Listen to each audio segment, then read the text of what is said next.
Ladies and gentlemen, welcome back to ETN, the most European podcast in the world. My co-host is once again lay off to the side of the screen. Today is Tuesday, 31st of March. Oh yeah, the mic as well. I forgot. I'm really fumbling the bag here. Look at this guy. I forgot the Drinks mic. in the way, his coffee's in the way. My coffee's in the way. It's all game over. But Absolute I have joke. my Gemini jumper on today because it's Gemini Day. The nano banana jumper. Not really, but Today we have a bit of a mix for the docket. We got Jedi Meese, fractional growth for AI startups, going to come and join us. He's the first guest of the day. He's going to be breaking down what are the growth plays in 2026. Essentially, we'll be digging into his particular role. So, if anyone saw recently, Harry Stebbings had a tweet that went out around how if people were essentially jumping from company to company, maybe a year here and then leave, and then a year there and then leave, and then a year at the next place, this would be classed as a red flag. But Jedi actually responded saying, "Why don't you just do what I do? You create a sort of fractional CXO position where you essentially you can work at multiple of these companies at one time. You specialize, and he's killing it as well. He's doing very well. You specialize in a particular niche. His niche is growth, you work with essentially like the best talent." As often as you want to, essentially. So, going to be jumping into him. What are the growth plays of 2026? What does the UGC landscape look like right now? How are B2B companies thinking about growth? Then after that, we have Sam Hogg, head of policy and engagement. Very at excited China about this. Policy Lab. So much to jump into in terms of the current geopolitical state, the effect that AI is having on that as well, the power imbalances between the US, the UK, China. In particular, I've got a few questions I want to ask him about. He's written about the need for a British private military company. So really keen to get into that. And he was also quoted in The Economist at some point on the UK-China relations, arguing that the collaboration on AI safety and security added value in bilateral relations as China's AI ecosystem adopts aspects of the UK's approach. After that, we have OJ, Web3 educator. Are meme coins dead? Are they good for the ecosystem? Trading meme coins and low market cap coins, is this a good thing? We're going to be asking about some of his craziest trades, what Web3 community is today, and also the London crypto scene. Following that, we have Eleanor Lavetzi, CEO of ZNext and an LP at Project Europe. A lot to dig into with her, but particularly what is ZNext? They're sort of known for capitalizing on a $10 trillion opportunity in the sense of the global learning market. We're keen to understand what that means. Can she break it down for us?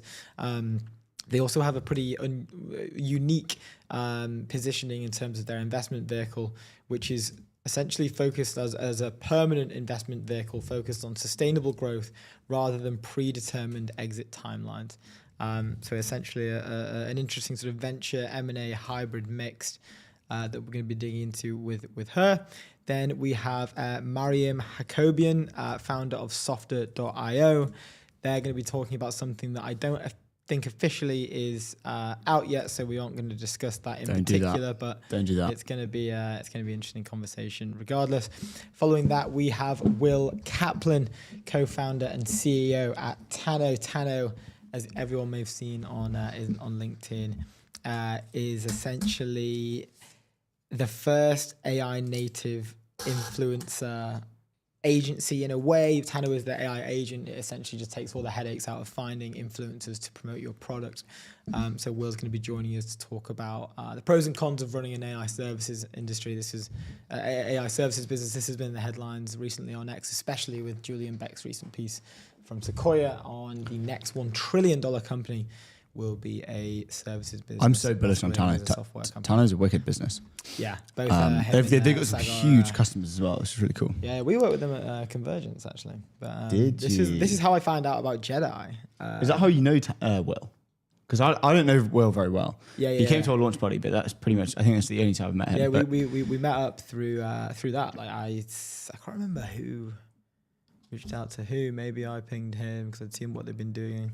Oh no, sorry, someone connected us. I can't remember who it was. I think it was maybe. It's kind of how most of these things work. Sivesh at Boulderton, and it was funny because when we were trying to find some UGC creators to help just distribute like Convergence at the time. Like we were trying to really lean into short form, and I was scouring TikTok and Instagram and YouTube Shorts, finding creators. One, I'd have to like search for like keywords, so like AI.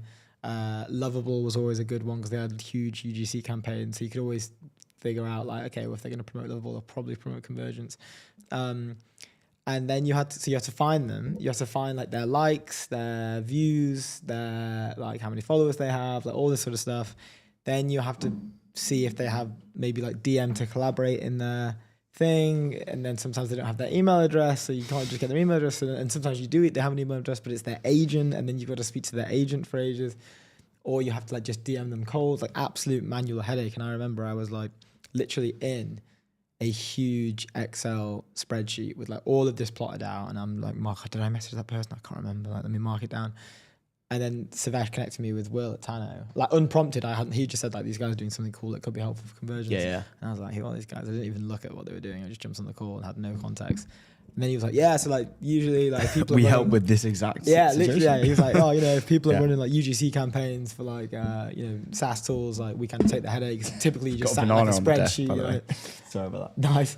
So typically you just sat with within a spreadsheet, and it's just like you're drowning in it, and it's super manual. I was like, dude, let me just share my screen. I'm literally spending the past 3 hours. Just show me what you do with this. Yeah. I was like, I am literally living the pain as you're explaining this to me right now. And I have a 12 million pre-seed round to deploy on this thing. to carve through. So but no, that's gonna be super fun. No, it's gonna be good. So it's gonna be good. We've had a later drop out, which is super sad. But hey ho, the game is the game. You never know. He might jump on right at the last minute. Anyway, moving on to the news. Yesterday was a big news for chips. Lots happened on the weekend, but I want to jump straight into the StarCloud Series A. So TechCrunch came out with an article, and it was all over X yesterday. StarCloud raises $170 million Series A to build data centers in space. The article starts and goes, StarCloud's latest funding round values the space compute company at $1.1 billion, making it one of the fastest startups to reach unicorn status ever after graduating from Y Combinator. The company's Series A, which closed 17 months after its demo day presentation, bonkers, which was led by Benchmark and EQT Ventures. It's another sign of the interest in outsourcing data centers to orbit as resource and political obstacles slow their development on Earth. But the business model depends on unproven technology and significant capital expenditure. StarCloud has now raised a total of $200 million and launched its first satellite with an NVIDIA H100 GPU in November 2025. The company will launch a more powerful version, StarCloud 2, later this year with multiple GPUs, including NVIDIA Blackwell chip and an AWS server blade, as well as a bit more Bitcoin mining computer. There's been a bunch of, basically the unproven technology is on the basis of two things, I guess, like technicals, but less so technicals, more the economics behind flying these huge chips up into orbit and allowing them to work. Obviously, there's heat problems in space as well. Normally, data centers cooled by water and like cool air, but obviously space is a vacuum, can't necessarily do that. Regardless whether space is cold, it's a vacuum, and so like these data centers will basically they'll just retain the heat and just kind of they'll just melt basically. So they've had to basically create these things like radiators, which essentially turns the heat into radiation, so then it can emit radiation, and that's what the radiators do. Nice. So that was one thing. That was the technical stuff, and then it's the economic side. So it's an interesting thing. Basically, the CEO and founder Philip Johnston, who by the way was a Nottingham alumni. No way. Which is bonkers. Yeah. What, Nottingham Uni? Yeah. No way. Yeah. He got I did not know he went to Nottingham. He would have done like, I don't know, aerospace engineering or like whatever. Some form of very technical thing. But yeah, Nottingham alumni, then went to, I'm going to get this wrong, I can't remember, somewhere in the US. So he said, Philip Johnston says, He expects that it will be first orbital dense data center that is cost competitive with terrestrial data centers, with costs in order of 0.05 per kilowatt hour of power. If commercial launch costs land around $500 per kilogram, $500 per kilogram. So basically, the cost of getting them up there needs to reduce to $500 per kilo to be able to make this basically commercially viable and actually be able to compete with the data centers on Earth. The other argument actually that I'm just thinking of now is Earth's surely the making of right now they're in abundance in terms of there's a boom of all of these hyperscalers building data centers now, but say in 5 years when it becomes a little bit more scarce in terms of energy, in terms of there's always that energy problem, but then also I guess are we space constrained on Earth? Who knows? Like if this guy can go and do it. Like I'm basically super bullish on this guy because he is.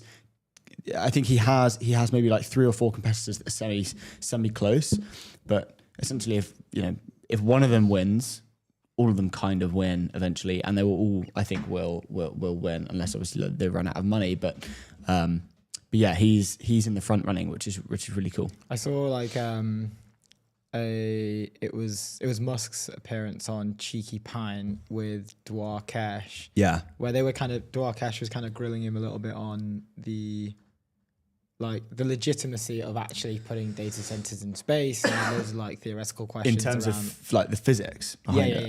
Yeah. Like, does it actually make sense, basically? And then like broadly, it kind of came to a resolution of like, it's actually from a legislation point of view, like they kind of brushed over the physics. Like Musk was like, "We'll just get it done," type of thing. Like it wasn't like they weren't gonna. He wasn't set to like joust in that middle of how do we do it. It's more like this is the end game, and we're just gonna make it happen. Yeah, we're just gonna do it. Yeah. But a large part of the argument from his side came from like the speed at which these things need to be created. Like it doesn't make, and then as you say, like the energy related to supply these things. It doesn't make sense to do it on Earth because of how strong the legislation and the constraints around construction passes and all this sort of stuff are. Like it's actually easier to construct them and then send them to space. Yeah. As opposed to like build all of these things, like build at the factories you'd require to like build them and everything on Earth. With regards to like the energy sort of position as well, which is I feel that 5 years ago someone would have suggested something like this and you kind of maybe laugh in their face a bit. But now, having seen like how fast things are changing and how fast things are moving, I wouldn't be surprised if this works perfectly. And they've already had like insane StarClouds have already had like I'm pretty sure they've already trained like a GPU in space already. Yeah, they've already done it like successfully. So. Yeah. The only other thing is he went to Nottingham and did applied mathematics and theoretical physics. Nice. In 2005. Nice. Not that long ago. He's young. Yeah, that would 30s. Be. Yeah. It's actually and then very impressive. By the way, that's not it. Like he's also like CFA chart holder. Went to INSEAD. Something mad there. I don't even know what that is. What other uni did he go to after Nottingham? He went to another Columbia University. Columbia. Applied mathematics and got 800 out of 800 on his mathematics section.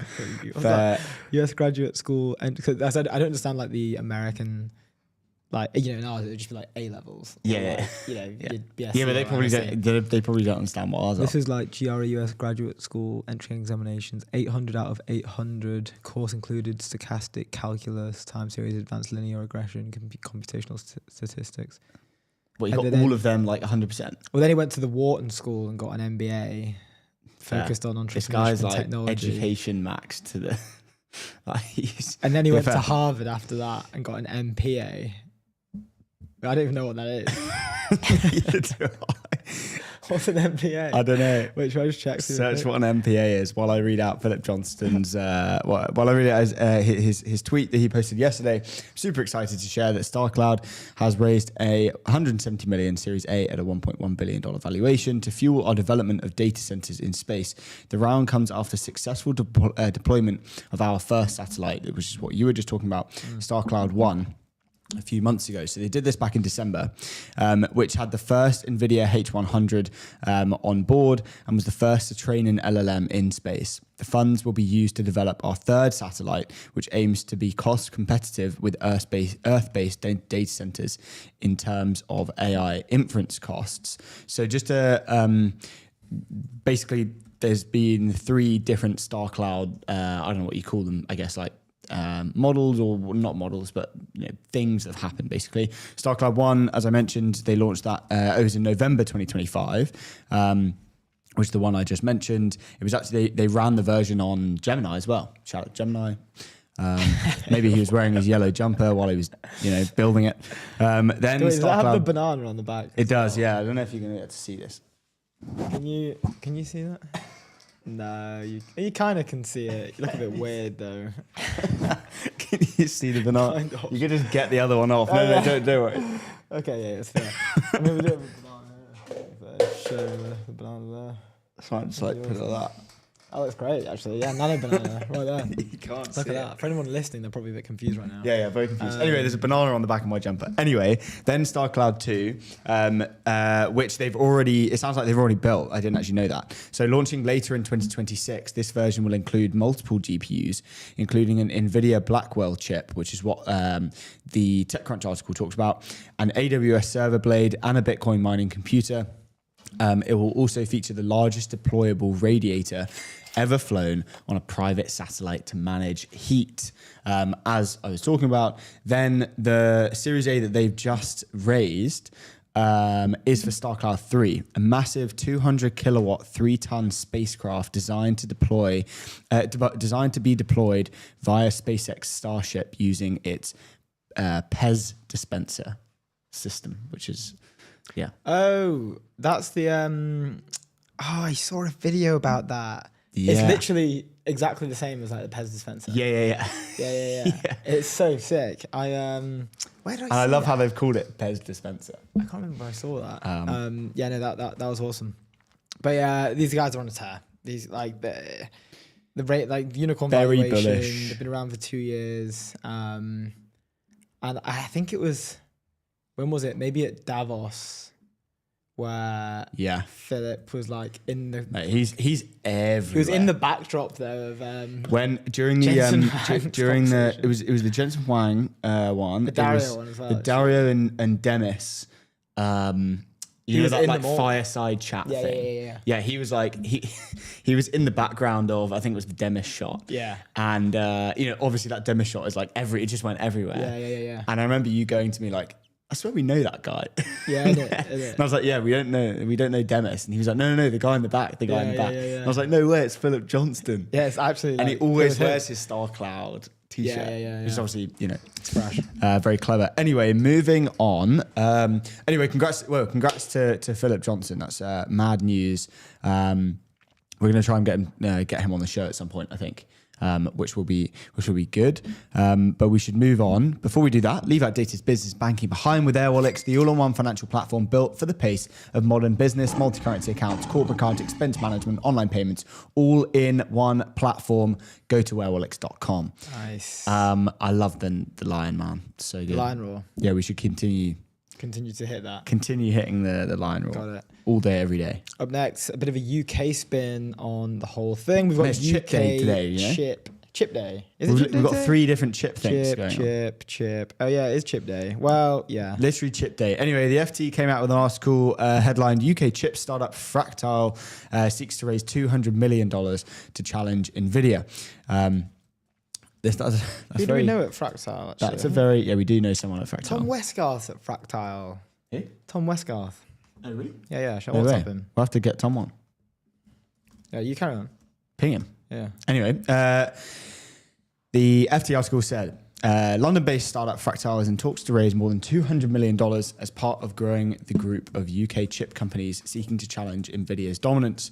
Fractal, backed by former Intel chief executive Pat Gelsinger, and NATO's innovation fund, is in discussions with investors, including venture capital firm Accel, to raise new funding at a $1 billion valuation, according to people familiar with the matter.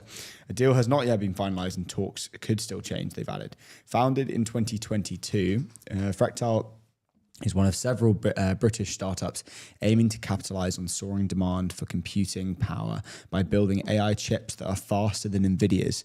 Its fundraising comes a month after 25-year-old British entrepreneur James DeCombe raised $220 million for his AI startup, Olex. He's also doing Co-Mind as well at the same time. Just, casually, which also has a valuation of over 100 million. Surely the investors will be a little bit. I don't know. Anyway, they're probably bullish. There's a bit more flavour about why they're different here, and it's quite interesting. Investors' interest in potential challenges to Nvidia has been reignited amid growing signs that the $4.3 trillion US chip group's traditional GPUs face limitations in so-called AI inference. This has led NVIDIA to step up efforts to defend its dominance. This month, it launched a new chip dedicated to running AI apps more quickly and efficiently, following its $20 billion deal with AI chip startup Grok in December. Like Grok and Olex, Fractal's chip rely on a different kind of memory technology to NVIDIA's GPUs. Static random access memory, or SRAM, to improve the speed and cost of AI inference with a focus on both hardware and software. So they do both, very similar to the bull case on, as we mentioned, as the thing mentioned, Olex as well. And I think when the Olex news dropped, we talked about this. We talked about how they kind of do both, right? And that's like a huge competitive advantage. But I don't know. Do you think you're going to topple a $4.3 trillion market cap company? Hey man, that's what startups do. You got to think big. That's what startups do, man. You got to love the underdogs. It's nice to see Bristol get included in here. Last month, it announced plans to invest $100 million over the next 3 years to expand in London and Bristol, including a new industrial hardware engineering facility. Not often that you see Bristol in the FT. Yeah, why Bristol? I don't know. Maybe it's just a great place to build industrial hardware engineering facilities. I don't know of any that are there, to be fair. But I mean, do you know any of them in London? I was about to say London would be a dreadful place to do that. Like, right? Surely it's just it'd just be all expensive. of these sort of areas outside of London. I'd say go up where Philip Johnson was. Maybe Newcastle or Sunderland or something. Go up towards Nottingham. Go up to the east, the Midlands. Yeah, just chuck a few in there. Lake District. Yeah, just no, maybe not. Bulldoze all that, all those woods, bring down all the trees. Let's just get a couple data centers plonked there. Mate, that's bullish. Who was it that put? It was James Hawkins that had the data center under the arch and the. Is that what? Yeah, I was going to say. Who was that guy that put a data center? No, yeah. Did he put a data center? No, he just put a. It's AI generated, obviously. No. I'm being serious. Yeah, but no, he technically did. But so I guess there's a message here at ETN: we approve of demolishing national treasures like the Lake District. If we need to have data centers, that is a joint co-statement from both co-founders of ETN, both on the same page. That's it. Cancelled. Anyway, the article goes on. It wouldn't be talking about British startups without a little bit of doomerism sprinkled in there. It continues to say, however, UK chip ventures have proven less successful. Graphcore, a UK-based chip startup, was acquired by SoftBank in 2024 for just above 600 million, less than the total amount of venture capital that the company had raised. Fractal is led by Chief Executive Walter Goodwin, who completed a PhD in Oxford. Oh yeah, I guess like location. I was thinking in like the place. Yeah, but I was like, man, you're right. It's such a weird way to it would reference the school or the degree that they studied. Maybe they don't know the degree. They just know it was in Oxford. Well, that's a bit. You would have thought. This is slightly misleading. Shots fired at the But FT. the startup team includes veterans of chipmakers NVIDIA and Imagination Technologies, as well as several former Graph Core engineers. Fractile raised early funding from the investment group Oxford Science Enterprises, which is in talks to invest in the latest deal. Prior to the most recent funding talks, it had raised about $50 million of seed financing from investors, including Kindred Capital and NATO Innovation Fund. Fractile, Accel, and OSE declined to comment. So, for the record, this is not an official raise. This is simply an article around the fact that they are in talks to potentially raise, I said, more than 200 million, which would give them a valuation of about $1 billion. But the main thing here is this British kind of like, you know, Avengers Assemble type thing to take down, or not take down, but at least compete against NVIDIA. I saw over the weekend that there were a bunch of tweets about sovereign AI stuff and all of this kind of news tying into all of that. And you know, there's been some like we've covered before the kind of two sides of the sovereign argument, where it's kind of like, you know, maybe a country like France who are stopping companies using Microsoft Teams and using their own one. That's a little bit stupid, but everything else in terms of energy sovereignty or sovereignty on the foundation layer is a good thing. And you know, as I mentioned before, it's like the Avengers Assembles kind of vibe of a bunch of companies going to raise, you know, fairly large rounds to go and almost That. a bit of that. That's what they're all playing right now. When I read the FT article, that's how I feel. When I read the FT article, that's how I'm feeling. Yeah, I know. In my head, it's just like that's the vibe. Anyway, yeah, the sovereign thing was, it's good. I think it's good, but it's weird. I mean, we can ask Sam about this when he comes on. He's on at 12:15. What's your stance on this sovereign thing? Because as I mentioned, we've covered both sides, right? Yeah, we've discussed it a fair amount. It's quite hot. I spoke to Harriet Green at Basis Points about it as well, and I think that it's good, right? I mean, there's elements of,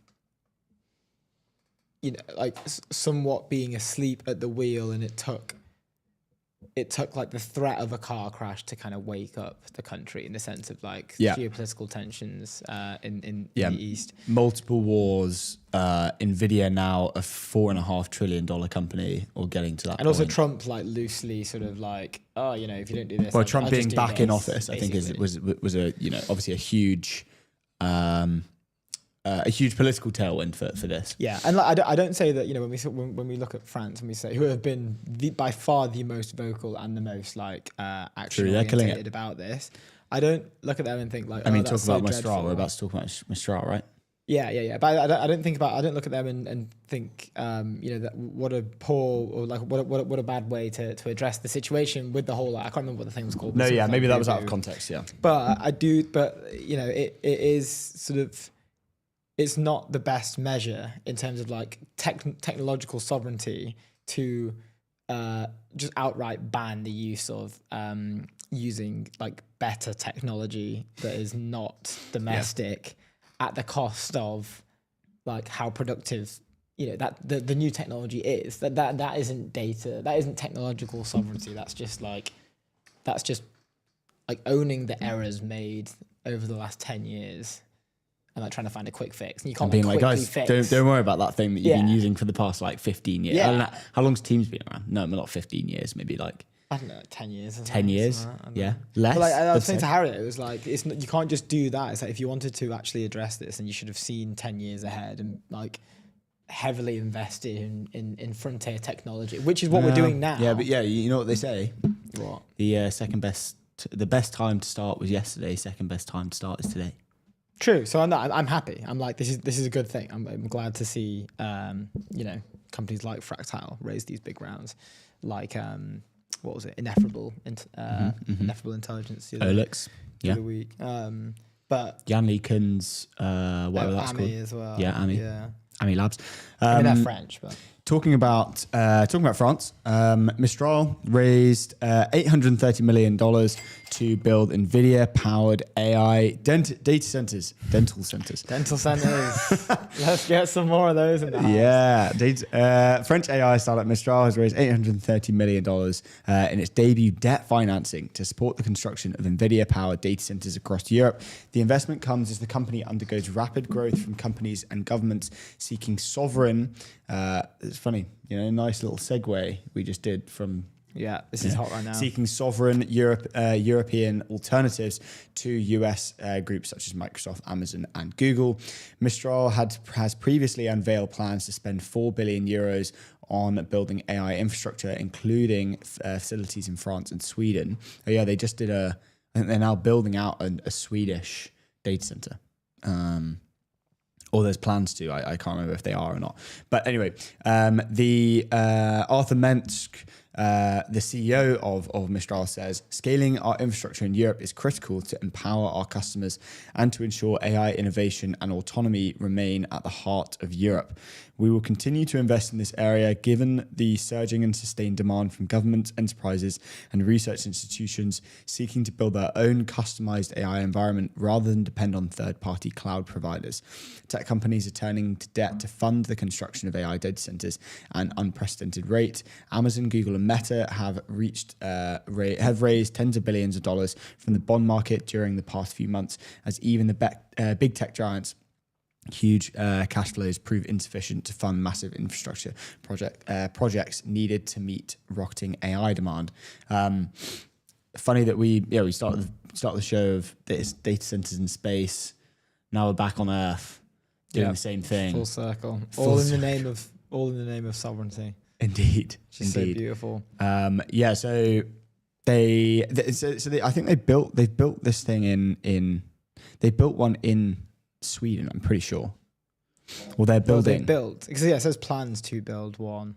Yeah, I'm just pretty sure. When I read it over the weekend, it was when I read this morning, there was more about Sweden. I can't remember what it was. Anyway, I'll find it. Nice. The article goes on to say Mistral was valued at nearly 12 billion last year in a 1.7 billion euro equity financing led by chip equipment maker ASML. It was on track to surpass 1 billion in annual recurring revenue by the end of this year, Mensch told the FT last month, which is actually pretty substantial in terms of the growth. Part of the Paris-based company's pitch to business customers is that it can offer a simplified full-stack package of products from custom AI software to the cloud computing infrastructure needed to run it. I actually just saw recently, it's related, but completely off this particular topic, that Mistral released it was quoted as open source voice model that is like better than 11 Labs' voice model. Oh yeah, on Twitter, but then the community it's kind of shut down the fact that it wasn't actually open sourced because like the particular place it was hosted or something prevented it being like commercialized in any fashion. So you couldn't, and you also couldn't run. You couldn't take it out of that application. Essentially, yeah. But like, they are cooking. They are cooking over there. So, like, I'm not surprised that revenue is scaling at this rate, which is a great thing. Yeah, it's funny. It's interesting. I feel like they. Someone like Anthropic. I saw a tweet the other day that was, it was like a meme, but basically like someone like crying. I can't remember what movie it was, and it was like every time Sam Altman refreshes the Anthropic X page, because it's like they're literally shipping things once a day, and they're going over 10 million views every day when they ship something new. And we'll get on to talking about what Claude has just released in a sec. But I feel like Mistral, if they're killing it, if they're getting all of this demand from this, that, and the other, and they're building for that demand and they're shipping things for that demand, surely you should be, because they don't have that, consumer brand. No one has those kind of like mental ties to them. Whereas like people like, a company like Anthropic, lots of people like them. They like the brand, they like the consumer side of it. And, they're mentally tied to that brand. As we've mentioned lots on the show before, why don't Mistral do that? I don't get it. Well, they just pour money into... it's not even pouring. I mean, like the amount of money, but the amount of money that it takes compared to like building all of this other stuff, they'll be desensitized to the amount of money that it takes to actually like. It'll be like put someone good on growth, maybe 300 grand a year. Yeah. Even that would be nuts. Well, yeah, exactly. Yeah, like if they really overspent on I a wonder role if they like have any like they have X, but I don't know if they don't. I don't know, but they're definitely not as active. I can check if they have anyone in growth. Maybe they're hiring. That'd be a cool role. That'd be fun. I mean, they've got 178k, and they're like they're announcing stuff. I mean, I suppose they are going fairly viral. You got like go to market people, but they've only done 135 posts, right? Whereas if you look at Anthropic, who are launching like a lot, they've done 1,500 posts. That's less than I thought, to be fair. And they've got, well, I mean, they were only, yeah, that's true, I guess. But then this only came around the last like year-ish. Yeah, all true. These like, but they've got 10 times the amount of followers that Mistral has, just purely because they've posted 5 times more. Yeah. But I remember with in 2020, and obviously like they're a better model. Was like that was like the first time that I'd stepped into the sort of AI tech Twitter. Yeah, and they were, all the models were still announcing things in a way that they do it. Well, not the same way they do it today, but there was a competitive sort of announcement play where GPT would just drop a new model. This is the best one. Then like Anthropic would drop one, and now this is the best one. Same thing with like DeepSeek. Same thing with it's become less of like, oh, this model's better than this model's better than this model's better. I mean, like we're kind of waiting for ChatGPT to release it. Oh, for OpenAI to release a new model. Yeah, but it's kind of like that is still exists, but it's also now opened up to, and I think, to be honest, I actually think we will see this now decrease because maybe it's swung too far in the opposite way. But previously, maybe in 2023, it was only our model is better and it can do this. Like we've just passed these benchmarks, and then it would literally just be like 2 weeks later, the other lab, choose one, announces their model and it's slightly better and it beats something better. Like that, it was only just ever that. But then it's at some point in the last become more nuanced. It's more like, look at these product lines that we have. Look at this product push we've just done. Like they were never doing that before. It was only just benchmark model, benchmarkings on the model. Like, oh, we've just done SOTA performance with this thing, and it's like, oh my god, everyone's dead. Like this is the best thing in the world. Yeah. And then 2 weeks later, there'll be another one. So is your argument saying that Mistral is in that phase, and all the other models are in the product phase? Because that's what I would. That's what you're saying is making me think that. But yeah, I just don't think Mistral's like that focused on like shipping loads of products. No, as the other ones are. Yeah. But I do think that we will see less consumer product demo shipping type posts now going forward. I think we'll see a lot less of them. What it's now going to go? It's going to swing back to the model. Yeah. Why? Because I mean, we've seen in the news that like the whole OpenAI falling behind thing, them cutting all the product lines that they were previously offering. Right. Yeah. So now we're only focusing on making our model better. I mean, as I mentioned, we're due OpenAI launching. Yeah, they'll come out with something like Sam will tweet a picture of like the Death Star in like a week or something to like tease it, and then they'll roll something. What was that for? I can't remember. He did that twice, didn't he? Yeah, I can't remember. Like the OG one was in 2023, I think. It was. I think it was in the precursor to releasing their next model, basically. Right. Right. But I think we'll see a swing away from it. I think that this is like slightly a pendulum-like, but there must be some correlation with product lines expand and like model progression speed, like velocity of model progression. Yeah. Falters slightly. Yeah. So I think naturally, if like your main competitor, who actually is like, everyone's like OpenAI's dead. Like, again, I think that's very much just a narrative because they're dreadful at PR, and now it's kind of become the thing to hate OpenAI. I don't think like there's been loads of reports around like Anthropic's revenue and their ARR is catching up at an insanely rapid rate. Yeah. But I just can't think that like if OpenAI are publicly announcing like, hey, yeah, we kind of rested on our laurels a little bit, we kind of messed up in the race, like we're going to shut down all these other product lines, we're just going to be like absolutely gung-ho on making sure our model's sick, that Mistral won't be like, sorry, the Anthropic won't be like, maybe we should do something similar. Just cut all of our, not cut them, but like. But so Claude came out yesterday, and the tweet did this on 12 million views at the moment, with a new feature. So it's not necessarily a new product. I mean, Claude is the product, right? A new feature of the product. So I don't know if they can't necessarily consolidate, right? Because what OpenAI have done have consolidated their products. Sora gone. ChatGPT Health gone. It's actually such a shame. See what I mean? Gone. It is a shame. But Claude is the product. So they're not gonna take that off the shelf for people. Oh yeah, no. anytime. I mean, it's the only thing that's making them any money. Yeah, I don't know. Like, Well, no, but yeah. Yeah, well, that's why all the like enterprise contracts are. Really? In Claude? Yeah, 100%. It'll be. What else? Well, do they use it for? like Claude Code, like Yeah, everything around Claude. yeah, All fine. the revenue lines. That's like where 100% of their revenue will come from. Yeah. Okay, fine. Anyway, this is updated 3 hours ago. Anthropic launched computer use for Claude Code on March 30th, letting Pro and Max subscribers use Claude to navigate apps, test code, and handle Git from the terminal.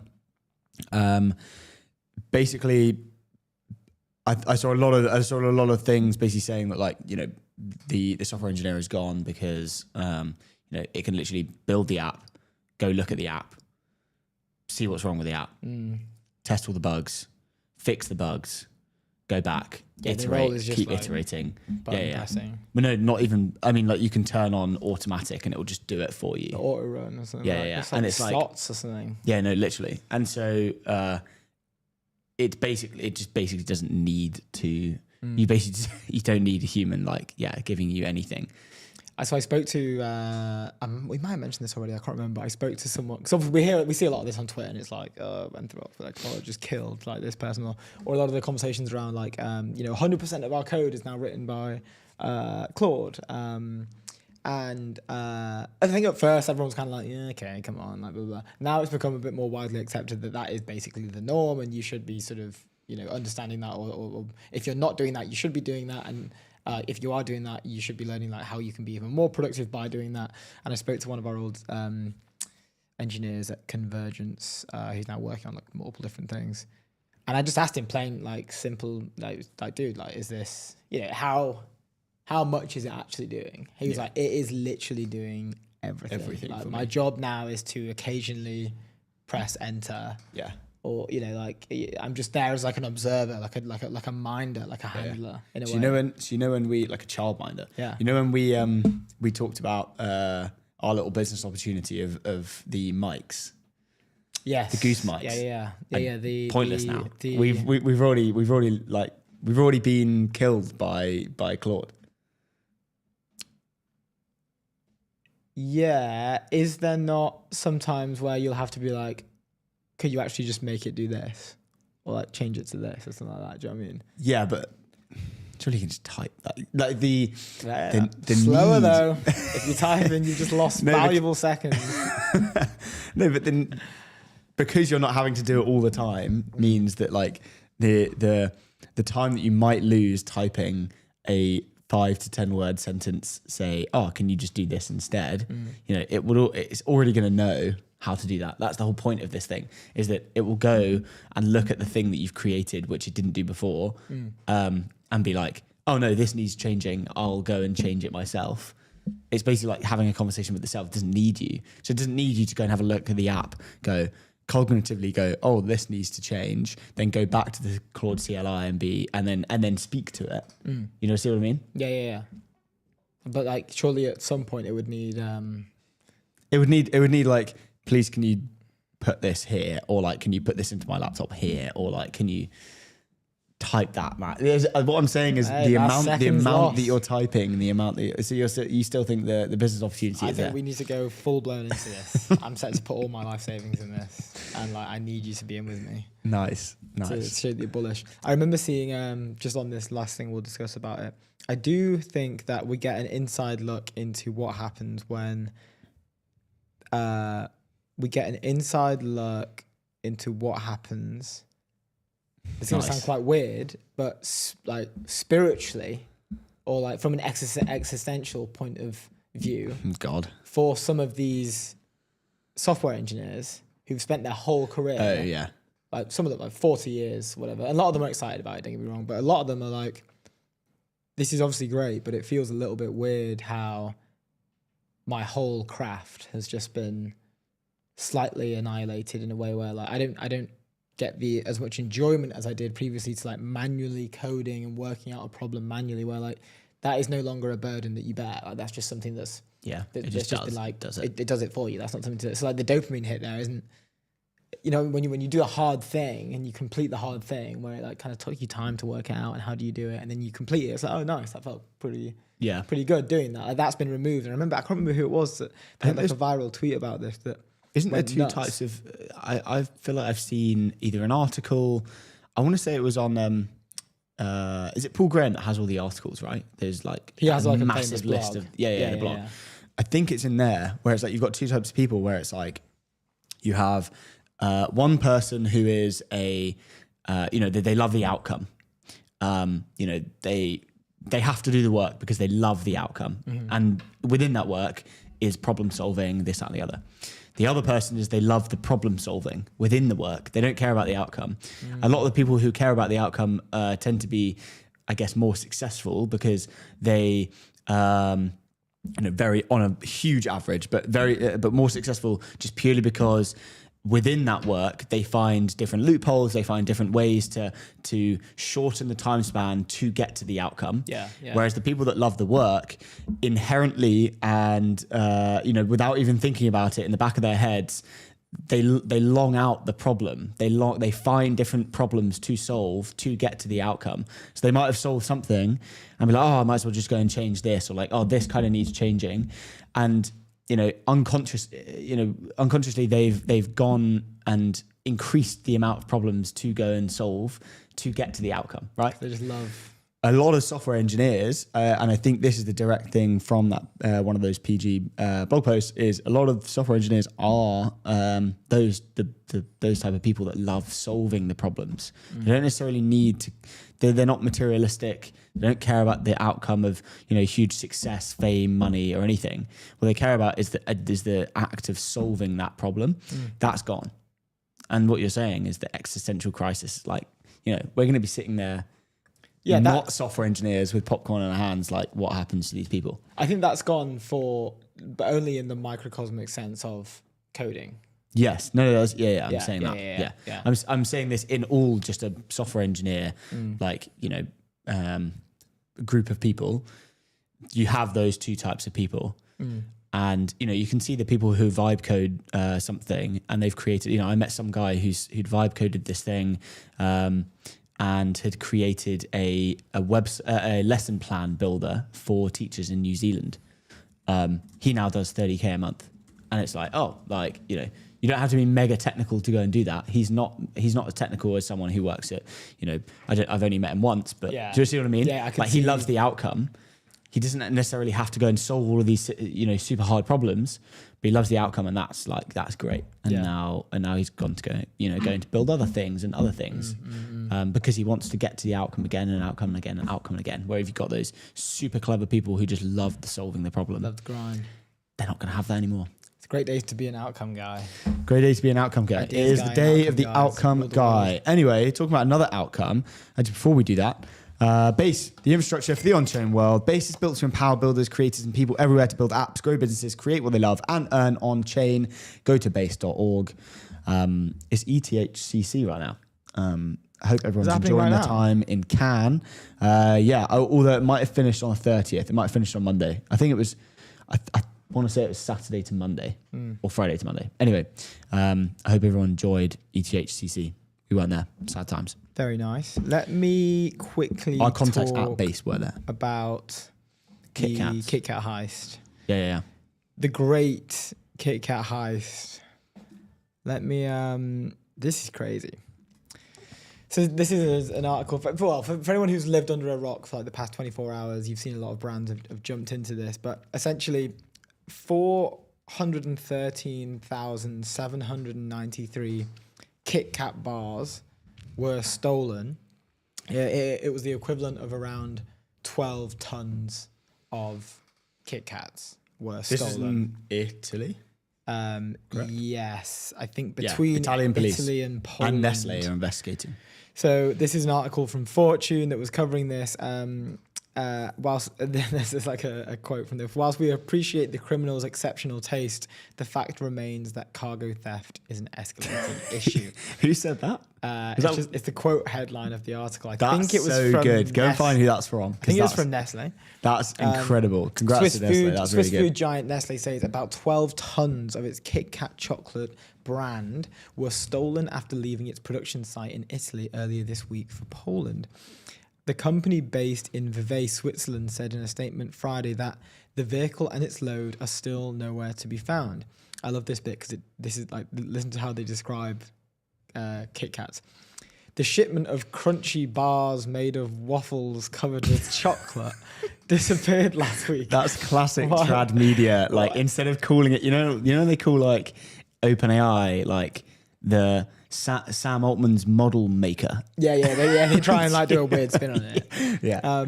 The shipment of crunchy bars made of waffles covered with chocolate disappeared last week while en route between production and distribution locations. The chocolate bars were to be distributed throughout Europe.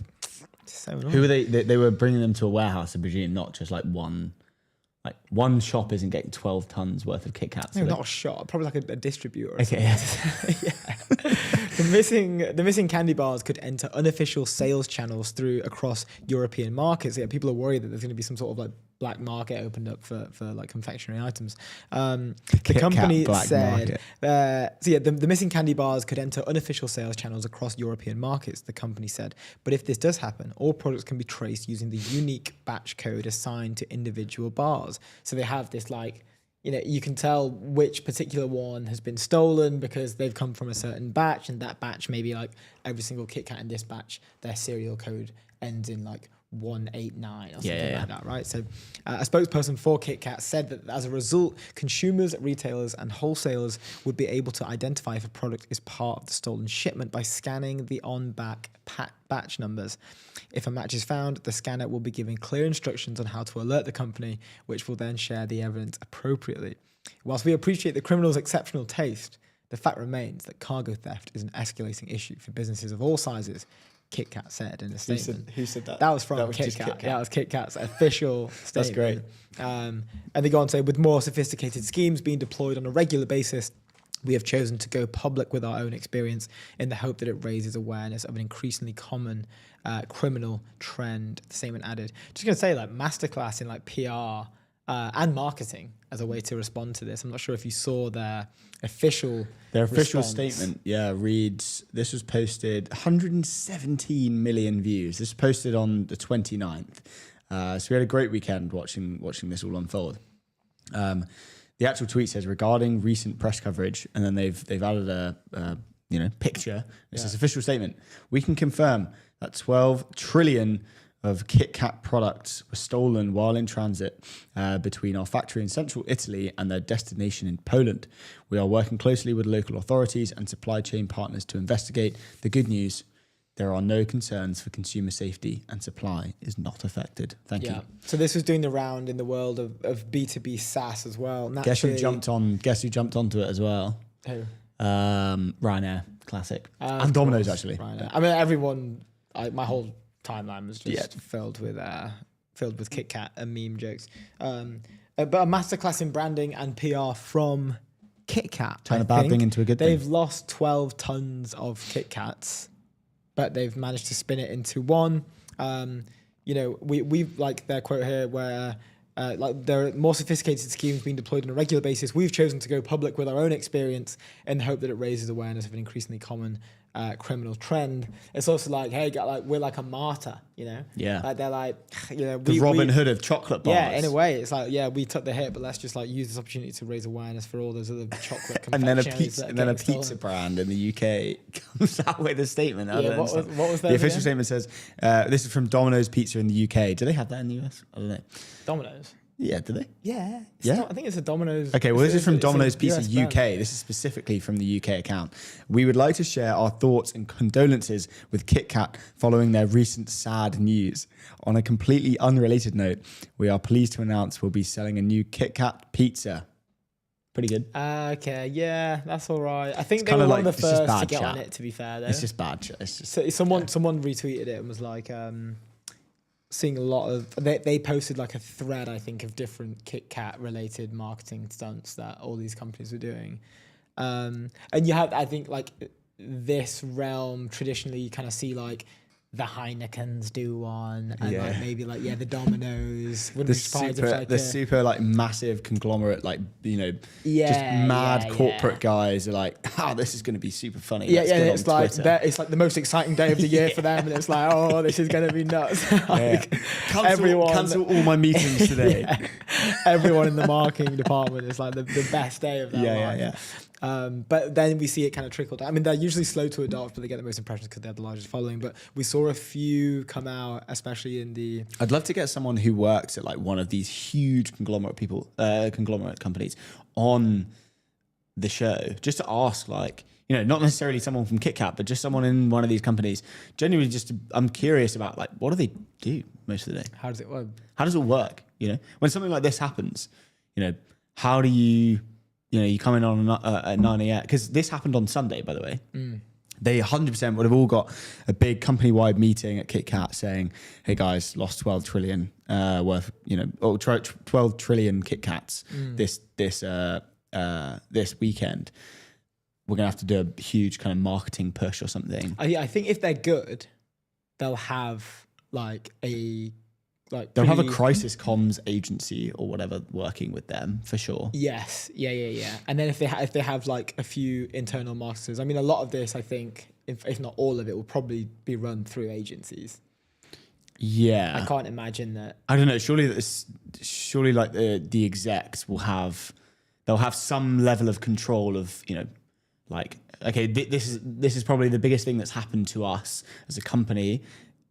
From like an attention point of view. What's happened to KitKat for the past 10 years? Nothing. Yeah, I'm not often. Do you know what I mean? Following them. I mean, they released the KitKat Chunky. I don't know when that was. I'm a huge fan of that, When was that? Ola, when was that? Do you know? Massive fan of the 2008, KitKat did you say? Was that when the KitKat Chunky came out? I don't know. Search that up. Let me just check that. Anyway, before we have our first guest on the show, Polymarket, the world's largest prediction market. Stay informed and profit from your knowledge. Go to polymarket.com. I believe we have Jedi in the. Is that how I pronounce it? Jedi or Jedi? It is. Am I live with the boys? You're live. Yes. What's up, man? You're The live. boys. Yes, Welcome to Jedi. the show. Exactly. Thank you. How's it going? How's it going, man? Perfect. What about you? It's going good. We've just been talking about the KitKat heist.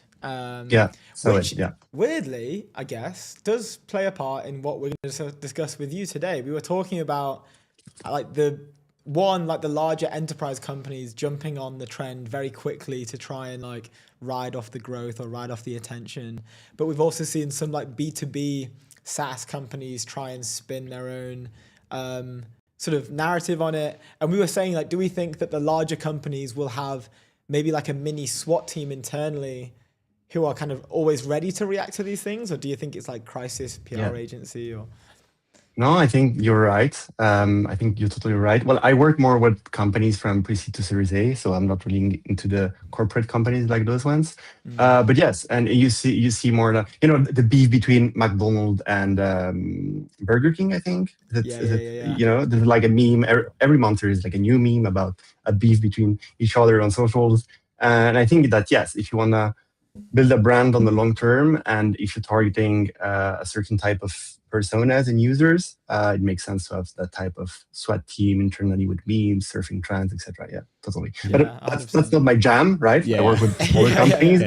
But yeah, I think that it makes sense. Yeah. I want to ask about the kind of fractional CXO type thing, kind of more specifically like what you do, and you actually came out with a tweet, quote tweeting Harry Stebbings saying like, lean into being a jumper. Being a jumper is like the kind of the new thing. Talk to us a little bit about that, because that's super interesting. Well, I don't think we've had anyone on the show speaking specifically about that. So I'm really interested. Yeah.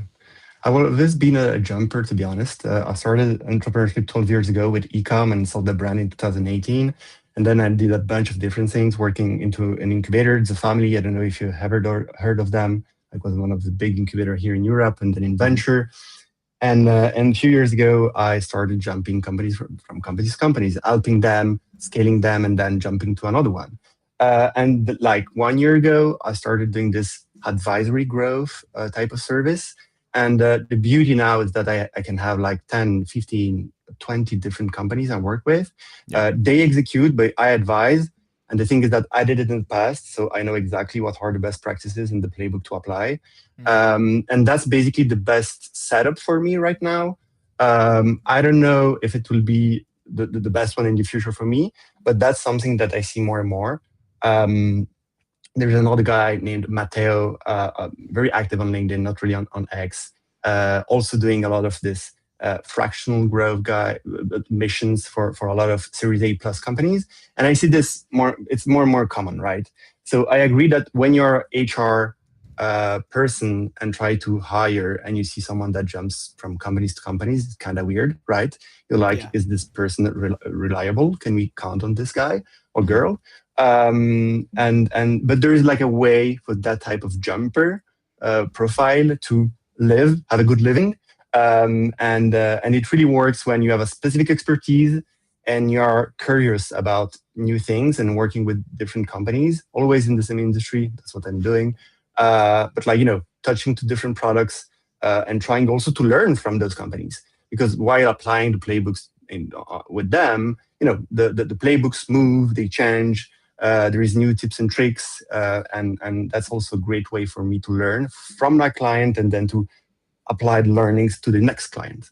Yeah. So yeah, I don't know if it's what you the answer you wanted, but basically that's the setup that I'm doing now. Yeah. Yeah, I think it's super interesting. I think it's going to become more of a thing. And we had a guy called James Lowe on creating a company, talking more about how people will become more free agents of, it's not necessarily about their background necessarily in terms of the jobs that they've been in, but it's more about their very specific niche skills. And a lot of the applications that people use don't necessarily get that kind of information out. And what his company does, Ethos, I believe raised from General Cassis, is that right? Yeah. Absolutely killing it. They essentially allow for professionals in kind of all walks of life to monetize their very specific skills. And some of these people are making, they're doing thousands of pounds in revenue just off their personal skills. And it's this like incredible marketplace with lots of different things going on. I think that's where things are going. I want to ask you about the kind of future of the job market. Where do you see things going? Do you see it being this, free agent kind of big marketplace type thing? Well, I think there's going to be a gap, especially like people working with agents internally. And so basically having more free time and so starting to take clients on the side. That's something that I already see in the market, and I work with people like that basically work at their corporate job. They have an expertise. They're actually building like internal agents with tools like Twin, OpenClaw, and stuff like that. And basically, they have like 1-2 days free per week. Their manager don't really know this. And then they basically start to sell like consultancy or taking clients on the side. And that's something, there's like even a meme during COVID, like developers having like 5 different jobs at the same time. I don't know if you remember. Yeah, there was like a Reddit page for that. Yeah. How to basically stack clients and yeah, that was kind of crazy. I wouldn't recommend that type of behavior, right? But I'm seeing more and more people being, having deep expertise. And now the market, especially like the growth, go-to-market space, you really need deep expertise in UGC farm, in influencers, in meta ads, into X launches, how to nail socials, and that's all the stuff I do. So deep expertise, and on top of that, if you can be held by agents and tools, autonomous tools, you can really like tag different clients at the same time, multiple clients at the same time, and the work becomes like more and more streamlined and easier and easier. So I don't know if 100% of the workforce will do this. I don't think so, but I'm pretty sure that we will see emerge specific experts in specific niches that will become ICs and having multiple clients. Yeah. Yeah. What's your take on the kind of movement from, it almost used to be very, you had to be very deep into expertise, and it was all about, having that one thing that you were really good at and specifying kind of in that. Now, people are talking about it's the kind of the time for generalists, time for being, super high agency, all of that kind of stuff. What's your take on that? Because you mentioned, it's almost like you want to be super deep into one thing and almost like win that niche. What's your take on all of that? Yeah. Well, I think the generalist thing is more for founders, I think. Yeah. But you still need, like, especially when you want to contribute to a company and bring value on the table, you need some sort of expertise, right? Yeah. But on top of that, you need freedom and having like an open mind and being generalist, not in the way you exercise your expertise, but on the way you execute your daily job. And maybe on that sense, being open to using new tools, new methods, new tactics, you maybe need more like a generalist mindset, right? But yeah, still need an expertise, right? Knowing something about something and more than others. That's how you build like information arbitrage, and when you can basically charge people for your knowledge. But I've always been like a generalist, to be honest. I'm a big fan of Tim Ferriss. If you go on my Twitter account, you will see that the first pin top, tweet right? is basically That's so cool. Yeah, me bringing Tim Ferriss in Paris and spending the night with him and like friends, and that's what's super cool.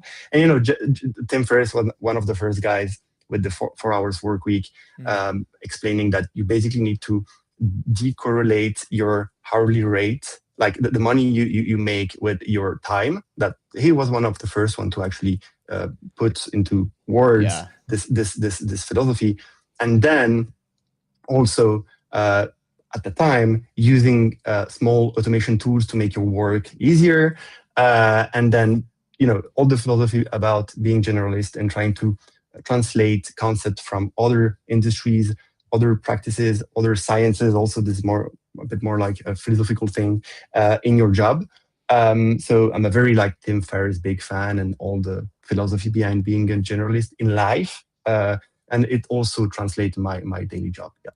That's awesome. If I can jump in, let's talk about growth in 2026 for a second. Let's do it. I have so many questions around this because I feel like it's changing. It's changing very quickly. It's changing quite fast. But you have a tweet that's related to, I guess, this at a high level. And it starts off like, the way for you all is simple: reach 1 million ARR with, and then you list out some like core ways to do that. Then we come down to 1 to 50 million ARR, some more core ways, and then 50 to $1 billion. Can you maybe break this down for us and just tell us your thought processes here? Like, I'd be keen to hear that. Sure. So, and this tweet, I think, was more focused towards B2B AI SaaS, and that's basically my expertise, and especially prosumer and product-led SaaS. But you have two different ways of doing B2B, and B2B, basically enterprise sales motion growth, right? And then you have all the prosumer SMB small business markets. And for this target, it's often more like product-led. Basically, the product starts at $50, for instance, per month. The user discovers the product throughout ads, influencers, whatever, then subscribes, sign ups, tries the tool. If it likes it, it pays. This is like more product-led motion, let's say. And so my tweet and my expertise into this motion, and all the names you can have in mind is like Lovable, Gamma, Whisperflow, Replit, all those tools basically.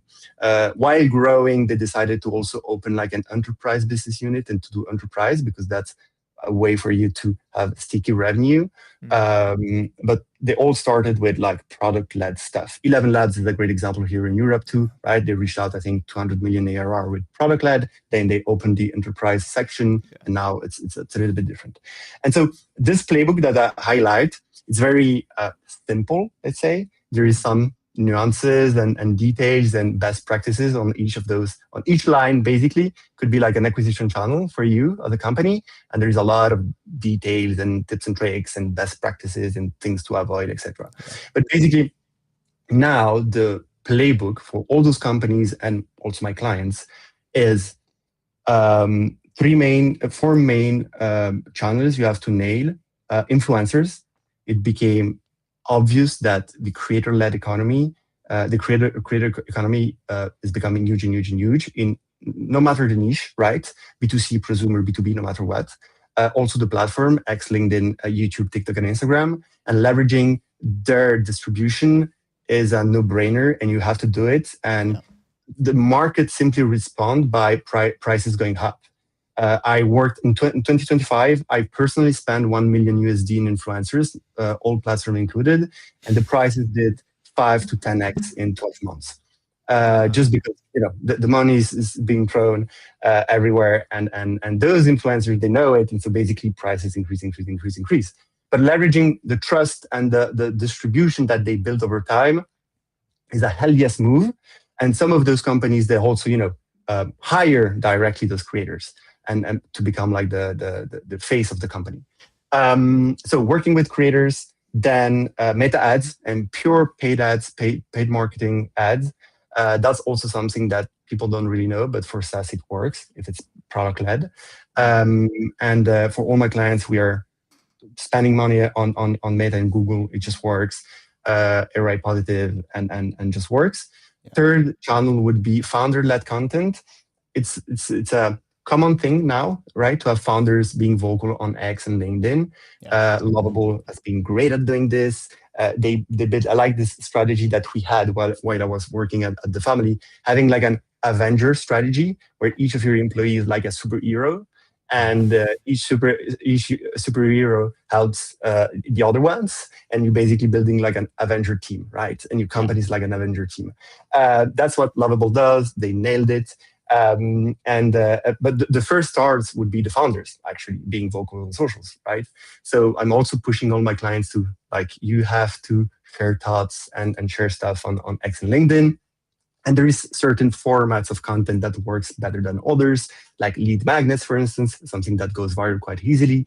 I did a bunch of my X and LinkedIn, and people can go and scroll and see what a lead magnet is. And then the last one is X launches. So how do you become viral for the next 48 hours and take on X, go on the X news and just be the main face of the show for the next days. That's what we did with Twin, right? I think that Hugo went on the show I think like a few weeks ago. And that's what we did with Twin, 3.5 million views. Was that you behind that? It was me and Alessandro, so the guy that works at Twin and leading Rove, and I was like, and it just works. Again, there's some best practices and things that you absolutely have to do to nail your launch. It's basically copy, video, lead magnet strategy. Again, retweet and comment the specific keywords. We're gonna give you something. This is a way to trick the algorithm. People will comment. The algorithm likes you. Snowball effects kicks in. Last point, amplification. How do you work with influencers on X to actually engage with the post, retweet the post, and how do you nail and orchestrate all those four different elements? If you do it, you're going to go viral, and hell yes, it works. And it brings new revenue, opportunities, being invited on the show, like you've been invited on here on ETN with the boys, right? And that's the beauty of going viral on X. And that's basically what I teach, what I help my clients with. And that is the first Lego, the first brick you have to put in place if you're like an AI SaaS product-led product. And if you do this, you can reach 1, 2, 3, 5 million ARR. On top of that, then you have different strategies, but you have to keep doing those four things, and then you had like more and more and more acquisition channels. Your team grows, and yeah. I don't know if you have a specific question about each of those channels, but basically that's the first thing you have to nail, and that's going to be the thing that gives you momentum and allows you to reach a few millions per year. And that's already like a good start. Of course, you need a good product. That's like mandatory. It's obvious. If your product is shitty, this whole strategy won't work. Yeah. Dude, that's that's so like interesting. very valuable information you're giving. We'll have to Viewers are get going to you love back this. on to talk about the specific, the different things as well. But we've run out of time. A pleasure. Sadly. Thanks for coming on. Thanks for spending the time. I love the moon. Is that a moonbird in the back? A moonbird, yeah. Kevin Rose, big fan here. Dude, let's go. Yeah, I love that. I just saw it then. I was like, that's definitely a moonbird. I'm not sure what the floor price is though at the moment. Maybe I don't want to talk about this. So good, Jedi. Look, we'd love to have you back on, man. Thank you so much for tuning in. It's been a pleasure. A pleasure. See you. Good stuff. Bye bye. Cheers, dude. Have a good one. Amazing stuff. Before we have our next guest on, Framer, build better sites faster, the all-in-one platform where enterprise teams design, build, and ship production-ready websites. No dev handoff, no bottlenecks, no creative compromises. Go to framer.com/ETN. Next on the show, I believe We got Sam Hogg in the house. Can you hear us, Sam? Crystal clear. How you going, fellas? Yeah, good, mate. Welcome to the stream. Such a pleasure to have you on here. Thanks for having me. How's the day going? Very busy, thank you. But that's what we love. It's good to be busy. Keeps me from thinking. You love to hear it. Well, let's get straight into it. We I guess like somewhat thematically, a lot of the conversations we've had around the news today have been around the UK, around chips, around data centers in space, but everything in some degree all encompassing into geopolitics, data sovereignty / AI sovereignty, and then like AI as a whole as well. So maybe, which is very fitting for this conversation and what you do, maybe for the stream, could you introduce your sort of role and like the place you work as well? Of course, yeah. So I work at an organization called the Oxford China Policy Lab. We work on the US-China bilateral where it intersects with AI and emerging tech. Specifically, my role is policy engagement, which means that I get to work with really clever people, take their really sharp insights and then dumb it down so I can understand it. And then I go and speak to people about what that stuff means. So it's quite a broad, given the nature of the role, quite a broad remit. A lot of my job involves just reading as much as I can, letting those thoughts percolate and trying to draw out when I can lines between X and Y. Yeah, fascinating. I have a question straight off the back of this. When we were doing research, and correct me if I'm wrong here, but you were quoted in The Economist on UK and China relations, arguing that collaboration on AI safety and security had added value in bilateral relations, as like China's ecosystem was essentially adopting some of the UK's approach. Can you maybe tell us a bit more about like the UK's approach and I guess like this particular relationship as well? Of course. So let's break that into two. So the UK's approach to sort of AI security and safety, we have the world's leading AI security institute, which we created back when we did the Bletchley Summit, 2023-ish. And that has brought together some of the world's sort of foremost researchers on AI existential risk, security matters, so on and so forth. When we engage with China, that being us being the UK, we obviously have a very complex relationship. We have a trade relationship, security relationship, all the stuff that you guys will be familiar with. One of those elements of that relationship is on AI risk and AI sort of security. How do different countries think about that? Because like if I was to ask, the three of us right now, what are the sort of 3 or 4 major risks that you consider down the pipeline? It actually might be a series of different answers, which makes diplomacy and engagement quite difficult if you're working towards other versions of what you think you're working towards. Yeah. So some of the stuff is like quite as simple as just like, are we on the same page on this? Do we think this is a risk? Do we think this is not a risk? Do we think this is an opportunity? And so on. So the UK has taken a pretty proactive view on that so far. Again, something that I'm very, very in favor of. And we also have, thankfully, in our sort of Whitehall apparatus, really good China expertise. So that's fantastic. It's complementary in that regard. I want to ask, I guess more broadly, what AI is obviously changing, all the geopolitical dynamics and the power dynamics between, different nations and states. How how is that actually happening? You know, you're literally at the coalface here. How are the power dynamics changing, and where does, you know, Europe and specifically the UK kind of sit within that? I've watched a ton of like specifically YouTube videos about, you know, the next power of the world and what's going on there, and how, you know, where you should almost like be putting your money kind of thing. Can you talk to us a little bit about that? I can, with a massive caveat, which is that if I knew the answer, I would be a multi-billionaire. Luke's I would trying have to make retired a a long quick time buck. ago. Yeah. And you're not a financial advisor, so this is not financial advice. That is really key. My lawyer's shouting next door, actually, saying this is not financial advice. So with that settled, I think the really interesting point you raise is like, if you're a world leader right now, your sort of menu of things you had to consider looks very different 5 years ago as it does now. And the majority of world leaders at both the US and China level, and then sort of middle countries and everyone else as well, are not AI experts. So they have this constant stream of people coming towards them and saying, you need to be thinking about AI sovereignty, about defense sovereignty, about technology sovereignty, the opportunities, whatever. They're also trying to do a million things at once. There's, as we know, sort of ongoing war in Iran, prior to that, and still ongoing, Ukraine, prior to that, a global pandemic. And so the whole time they're trying to conceptualize, what do I need to be doing on this front? And to a degree, one of the difficulties when you have the sort of geopolitics intersecting with technology is that technology people typically are like quite, 0 to 1. We like to have efficiency here. We can see how the rational system works here. Politics is not rational. Politics is like a pure game of incentives. I mean, I'm not sure if you guys have siblings, but siblings are a perfect example of politics in action. Sometimes you say to your little brother, like, can you please help me do this? There's no reason he says yes out of spite. He's just like, I'm not going to do it today. And you're like, well, that's really unhelpful. And so that actually moves up the stack to how like global politics tends to work. And so you've obviously got people coming in and saying, this technology could completely reform your economy. And you, as a leader, you say, okay, brilliant. What does that mean? Tangibly, what does that mean? And they say, oh, well, it could, make a third of white collar jobs redundant. Yeah. And then you go, okay, how do I deal with that? And they go, well, we've not got to that point yet, actually. So we're still up for discussion on that. And then you go and speak to the next person who says, those guys, they love LLMs. They're completely obsessed. That's not going to happen. And by the way, we don't want data centers getting built because it ruins my local countryside.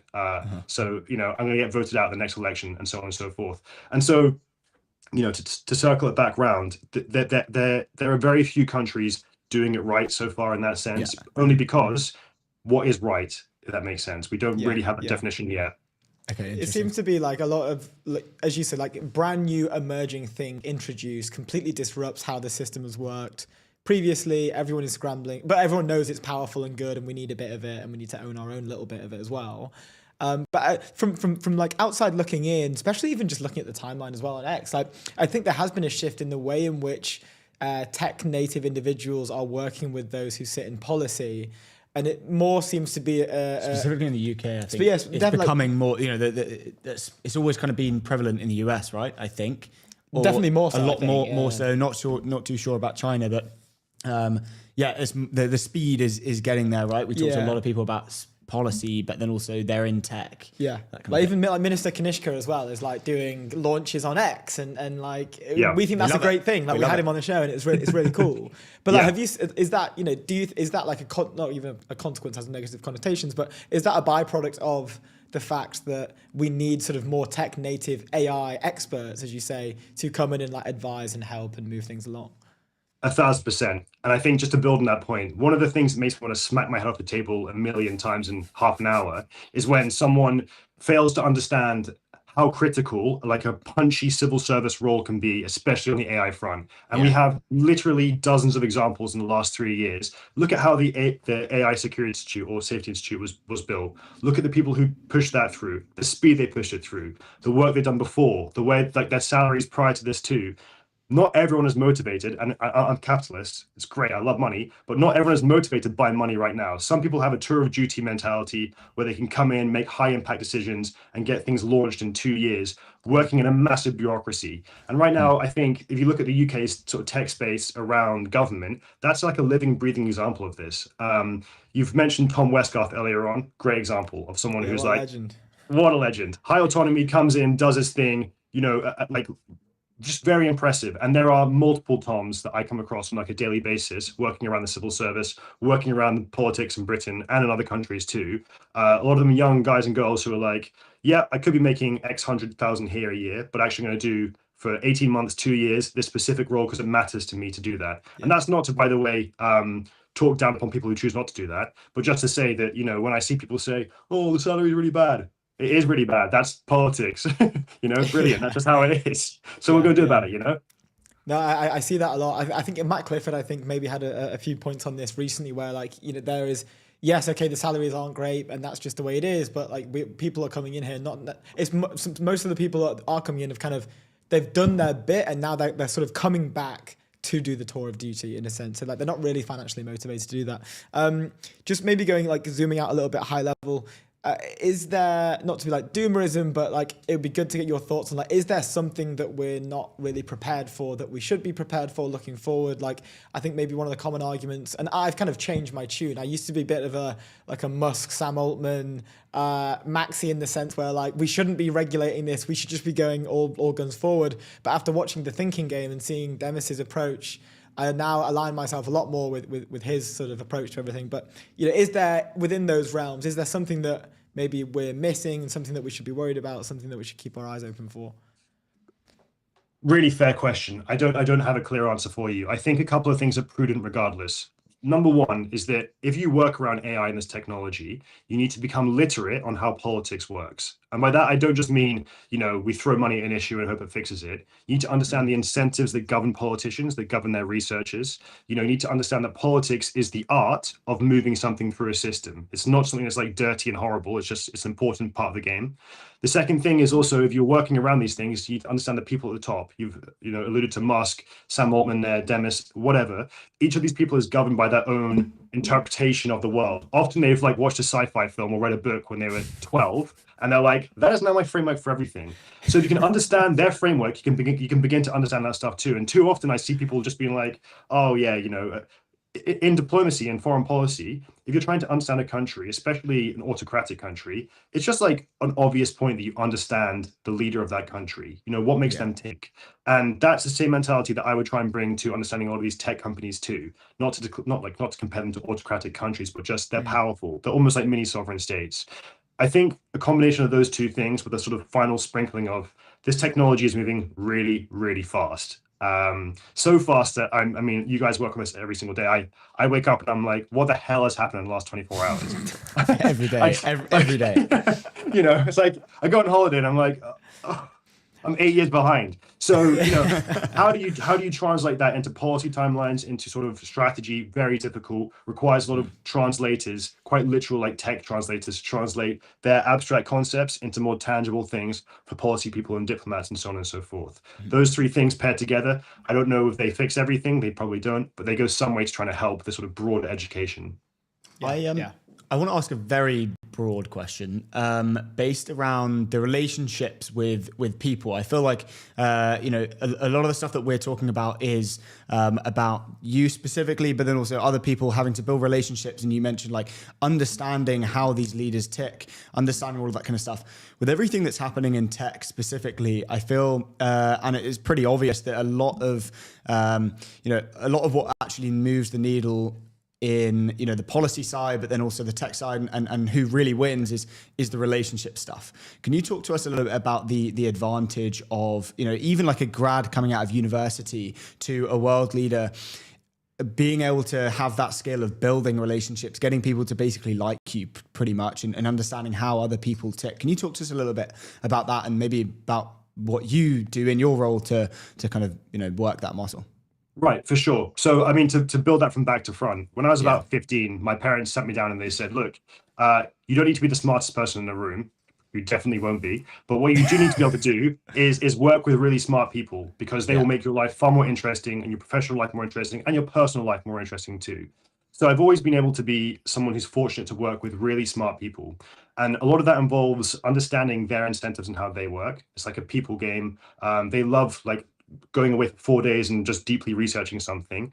But if you can't communicate that, then that does reach a natural endpoint. In terms of naturally building relationships, I I'm very fortunate to be a very like lucky person and optimistic anyway. But I think if you just bring like a level of raw enthusiasm, I mean, I'm like a proper himbo when it comes to just like running into things, massively optimistic about everything, despite everything that goes wrong all the time. And you know what? It will go wrong again, but that's fine. But high integrity, high positivity, try and make the best out of the situation. And I think especially for like younger people who are trying to come in post-COVID, feeling embarrassed is a very normal part of this process. Like I often do something, I'm like, oh, that is so humiliating. But you know what? You live and learn. And so there's a propensity to be like, I don't want to do this. It feels awkward. It feels uncomfortable. Just go for it. Human beings are by default really kind people. Like people want to engage with you. They want to hear what you have to say, and you can learn so much from them. So that's a bit of sort of hippy dippy stuff, but like just lay that together. You'll be fine. It's good stuff. I love it. So What good. a great, that was a great So answer. good. You know, it can be a little bit hippy dippy, but I feel like things like that need to, they need to be said, which is Yeah, cool. absolutely. Dude, thank you so much for the time. I think we've run out of time. We appreciate it. You're going to have to come on. Goes without saying. We have like we're another open to- half, like we've got half the questions. Yeah, we have so much more to discuss. So like, we would Brilliant. love to Well- have you our like go-to geopolitics AI guy. Like that Sounds great. Sounds great. I live to serve. Sounds good. Legend. Dude, thank you so much, Sam. Have a good one. Cheers, Enjoy the guys. rest of Have a your good day. one. We'll see you soon. Cheers. Amazing stuff. Before we have our next guest on, leave our dedicated business banking behind with Airwallex, the all-in-one financial platform built for the pace of modern business, multi-currency accounts, corporate card, expense management, online payments, all in one platform. Go to airwallex.com. Oh yeah, I forgot. This next guest is an Anon guest. We've got an anonymous guest in the OJ house. We've is got in the OJ. house. OJ, can you hear us? How's it going? Dude, welcome to the show. Thank you for joining us anonymously. Yeah, thank you, sir. I kind of butted in the last conversation. I was trying to come in on time, so I didn't know that you had another guest. No, all good. We it wouldn't have affected the stream. We saw you there, but no, absolutely fine. Don't worry about it. Welcome to the show. We have a few things to get into. When I was introing you earlier, the words I was using in terms of what we would be discussing today are Web3 communities, meme coins. Are they dead? Are they not dead? Are they good for the ecosystem? Are they not good for the ecosystem? I have personally been involved in them, and also NFTs in the past, and we can maybe get into that as well. But also Web3 communities, specifically in London. I think we've seen a lot of stuff on your X profile around the Solana team as well. So maybe, I guess, for the stream, do you want to intro as much as you can anonymously? Obviously, can't do a full intro because we're anonymous here. But maybe just as much as you can give, and then we can get into it. All right. So OJ, I'm a Web3 educator. I'm a creator too, and also a trader. I'm the founder of the ERM initiative, and usually I just simplify, complex blockchain terms, which helps individuals and businesses scale. So usually I help with, individual empowerment, and sometimes I have marketing experience that does help businesses scale in their products. So yeah, that's basically what I do. That's awesome. That's awesome, dude. So let's talk about meme coins if we can. I remember these were around for a while. I was personally involved in them maybe back in maybe the year 2020, I want to say. When like things like Pancake Swap were around. I was sort of messing with meme coins then. Like we're talking market caps of like $10,000, like incredibly low. I think that they were kind of around, then they kind of went away for a bit during like the bear market 2020 post. But then they've kind of come back with, I think is it Photon? That's like one of the most popular sites to trade them now. I can't remember specifically. Photon, Axiom, GMG, and there's so many of them now. I think there's like a lot of them now. So yeah, basically I think they started in 2020. We had the BSC run. We had before Doge and Shiba Inu became like really really popular. We had this set of meme coins on BSC. Safe Moon, Safe Mars. Didn't they get done recently? The Safe Moon founder or CEO got arrested, I think. Oh really? I'm not sure. I may be paraphrasing, or maybe like something links to something to do with them. But I saw, something happened with that. But I remember Safe Moon as well. I remember seeing it. I think they were trying to pivot to making like a wallet. They wanted to do like something like MetaMask and Trust Wallet, and I don't know, probably didn't work out, and tried to do something else. Because after the meme coin run and everything came down, he kind of pivoted to utility and was trying to build something for himself. Yeah, So yeah, which makes perfect sense. So what is happening in the state of meme coins right now? Because there seems to have been some sort of resurgence. It looks like it's somewhat related to the US and in particular, I guess Trump's more positive stance on crypto in general, which kind of lit a bit of fire back into the ecosystem, I think, looking from a somewhat of an outsider. But can you maybe just tell us what the current situation is with meme coins? Because I remember it got to a point where my previous startup, like even when we raised a 12 million pre-seed, we were getting messages on X saying like, hey, is this your official coin? Like, is this one legit? And people had basically like scrubbed the internet to see what things were getting announced on X specifically, and then building meme coins off the back of those projects, masquerading as one of those projects, if that makes sense. Yeah, it does. So I think that's just one of the, will I use the good side and the bad side of meme coins, because I feel like the meme coin market follows this mantra of tokenizing everything, which is something the blockchain itself preaches, which is the fact that any asset itself can be tokenized. And the meme coin market like takes it one step further, and the fact of anything can be tokenized. So we have platforms like Pumpfund, Bonkform, Launchpad platforms that allow you to launch coins instantly in 2 minutes and 5 minutes if everything is well structured. So this has created an avenue where any little thing that gets attention can be tokenized. Like you said, you were raising a pre-seed and someone just thought there's attention around that and decided to make a coin market it and probably make some money off it. And it's the same thing. We've seen so many trends. I think the last one was the one where the seven wonders were seven dogs that were wandering around in the US. And later, they found that was a AI generated video, but at first it was like trendy. And somebody made a coin. And then before you know it, it hit millions of market cap. I think almost 5 million market cap in the meme market. So it's which is crazy. Yeah. So, but the fact is, everything is possible now with the fact that everything can be tokenized. I've seen people raise hospital bills with coins, with meme coins. I've seen people raise funding for charity with meme coins. It's like I said, it's crazy. But the fact is, the meme coin market provides an avenue where anything can be tokenized. Any attention can be tokenized. There's a shooting. I mean, the time that Charlie Kirk died, it was through the meme coin market that I knew that he died, because I started seeing different coins with the Charlie coin name, and I was like, what happened to Charlie Kirk? And then I went to check and I saw that it was dead. So that is such a good point, because I remember seeing that. I remember seeing, not specifically with Charlie Kirk, but I remember seeing that it was almost like a news site in a way, because people, it would only be there if it was legitimate, because people were financially incentivized to make it based off the fact there was real news around it. And like these are launching on Photon, especially. Like you can set the settings to like minted in the last 1 minute, or even like 30 seconds, right? 30 seconds. Yeah. Because like I mean, something is literally launching almost like every other second, every 30 seconds, basically. Yeah. And sometimes it can be crazy. Like I said, there's some good sides and there's some bad sides. Yeah. But I can imagine. overall, I think there is a point where the meme market is a necessity for the market, or it provides an avenue where people can still make the most in the market, even when they don't have as much knowledge or experience or even money sometimes. No, it's fascinating. It's a fascinating space for sure. Where does the where does the future of a lot of this go when we've talked to a lot of people about the agentic finance and the kind of build up of agents, and how agents can only really be on chain, and money can flow through that, through them, those rails basically. Talk to us a little bit about the future of where you see, like, I guess, meme coins going with, that tie to, I guess, agentic finance and the building of agents, especially like, this year is the year of agents is what they're coining it. Okay, could I surprise you? If I told you AI agents are buying meme coins, would you believe me? Probably. Tell us more.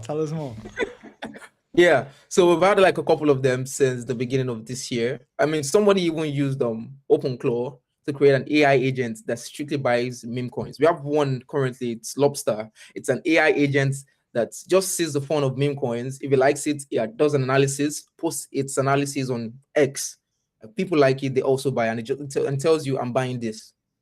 So, and the owner has been able to make, a substantial amount of money just by having that AI agent buying meme coins. So yes, I feel like that's a point, and it can become more, and it can get to a point where people no longer have to sit down and do research and just have AI agents just sit on chain and make their trades for them. And at the end of the day, just come and secure their profits.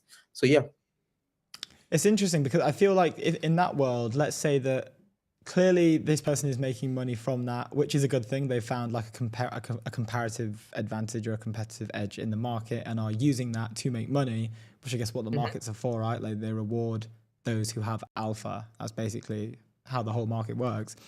But if everyone is to then like get their own AI trading agent, and then it gets to a point where it is just agents trading against agents, would that mean then that there is no alpha left because these agents are just trading off the same information, if that makes sense, you know? Yeah, it does. I do think that there is always going to be alpha, because not everyone is trading with agents. Some people are passionate about their projects. That's one thing. And I have found that the same way it works in the utility space, those building RWA, AI agents, as we're talking about, they do have passion for some of it. And it's the same thing with meme coins. I've seen builders or founders that do have passion. I mean, there was one that was so passionate about charity, and that was all it was. The money was generating from the meme coin markets to fund this charity in real life. So as long as people are passionate, I do feel that we are going to have builders or developers that are going to be on chain, still making sure that they're making the most or providing those opportunities. So yeah, AI agents makes it easier, but there is no way to remove or totally remove human effort or human intelligence from the meme coin market. Yeah, I like that. The beautiful thing. Passion is the Passion is the moat. Yeah, is the moat. Moat for alpha. I wanted to jump in and talk about the London crypto scene. I'm pretty sure you're in London. Is that right? Yes. Yeah, nice. I wanted to, I wanted to get your thoughts on what's going on, and your thoughts about London maxing and everything that's happening specifically on the X timeline with everyone loving London right now. Yeah, I feel like London is getting to a point where people are they're getting, and I think it's a good thing.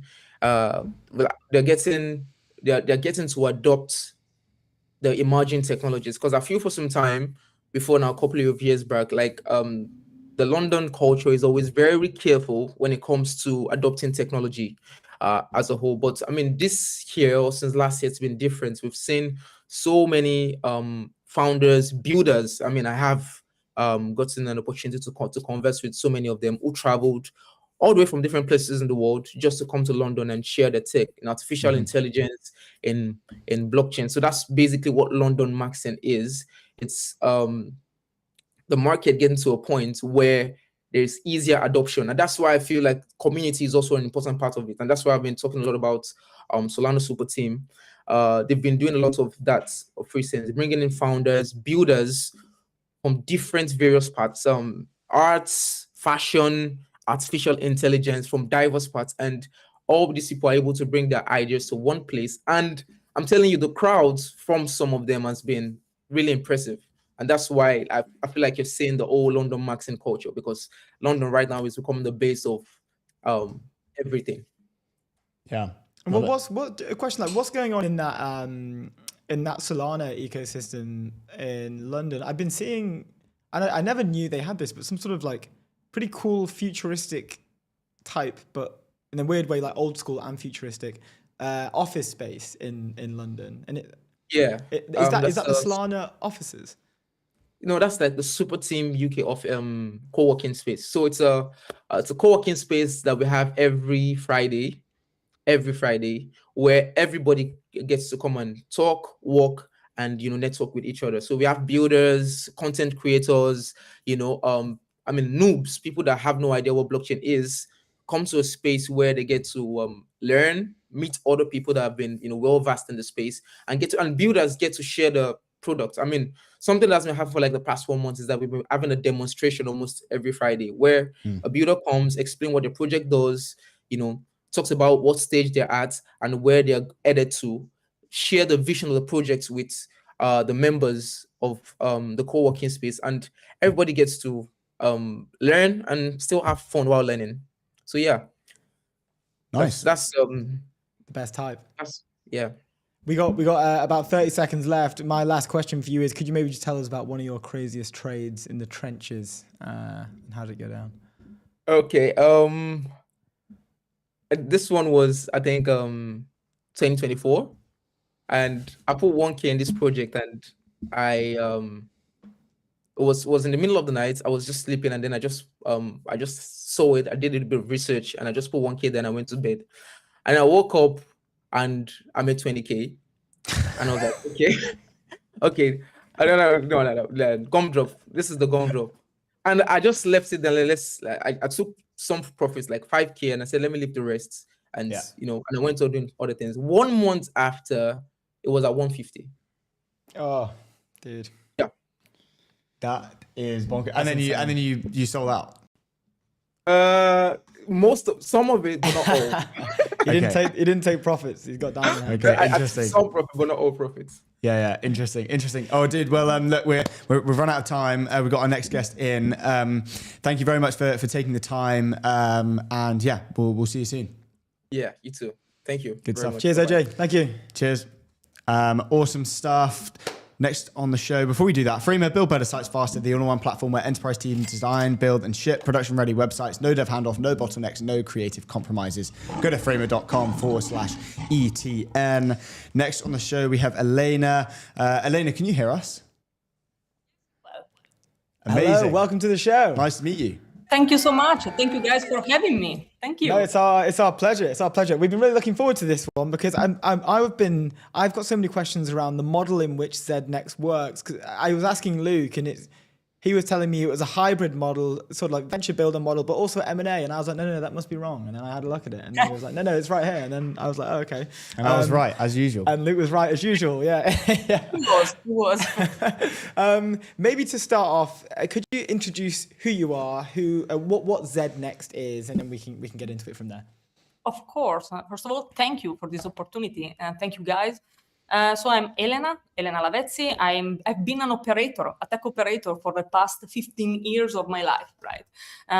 I've started my career at early days Uber, okay, when we were literally 100 people globally, okay, and around 10, 15 on the ground in Europe to set up all European operations, right? Wow.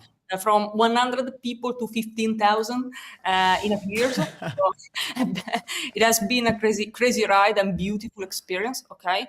And this opportunity really defined my career, okay, for the following years. So after that, I've started 10 years in fintech, okay?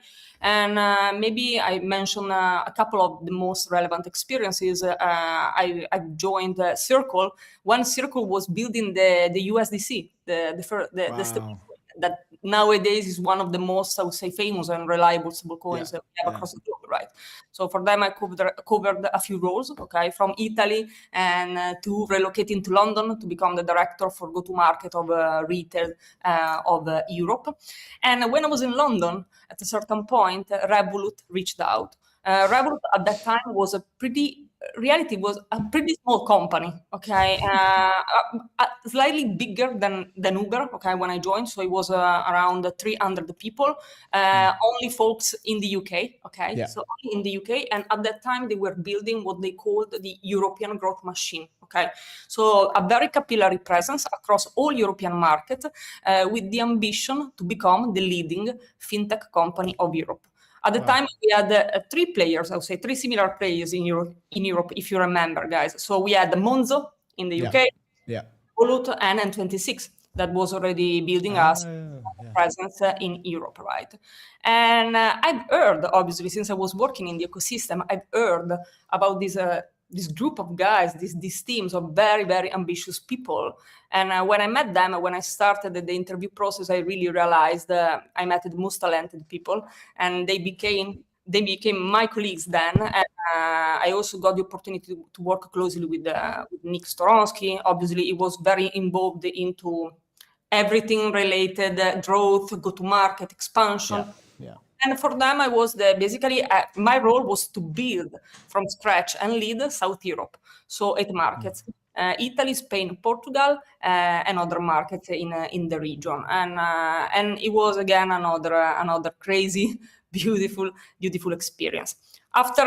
And also I've done other experiences as operator, and I think with the many super cool, talented colleagues, we really built many playbooks that, in a certain sense, defined the way we think about tech nowadays, right? And really redefine the entire industries.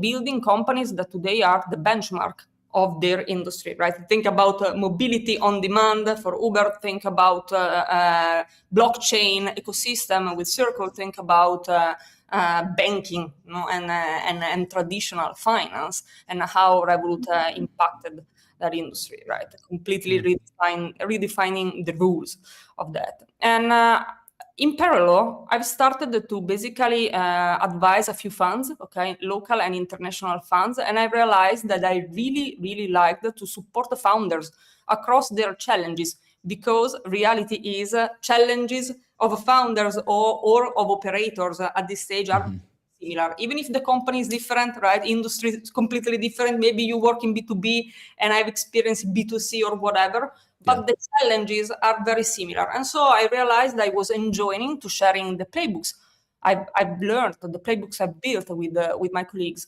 And 1 year and a half ago, I got an opportunity to jump on this side, so on the other side, on the dark side, on the dark side, And with ZNext, I think the fit for me was perfect, right? So to have the opportunity to invest in founders, to look for the most talented and ambitious founders, but also with a strong operating component, right? We do not operate. So you guys are right. We do not operate as a traditional VC fund, okay? Yeah. But we operate through a pretty unique, I would say, a hybrid model between venture builder from one side and M&A from the other. So from one side, we really co-found companies with founders, okay? And we are pretty involved into the operative operative side of things for the first 12 months, okay? I think, I don't want to seem too bullish, but I think we are really quite a unique support for founders, because you really can focus on your vision, on the product, and bring in the first metrics, okay? Demonstrating that your product, your project makes sense, okay? And we really take care of all the rest, supporting you in the first phase of growth, in building a strong business plan, okay? That can basically, in theory, should bring you to the next big fundraise. Okay, and many other activities we cover, okay? And we basically cover also the pre-seed.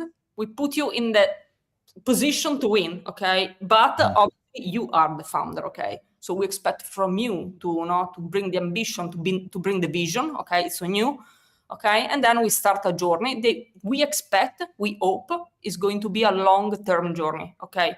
Yeah.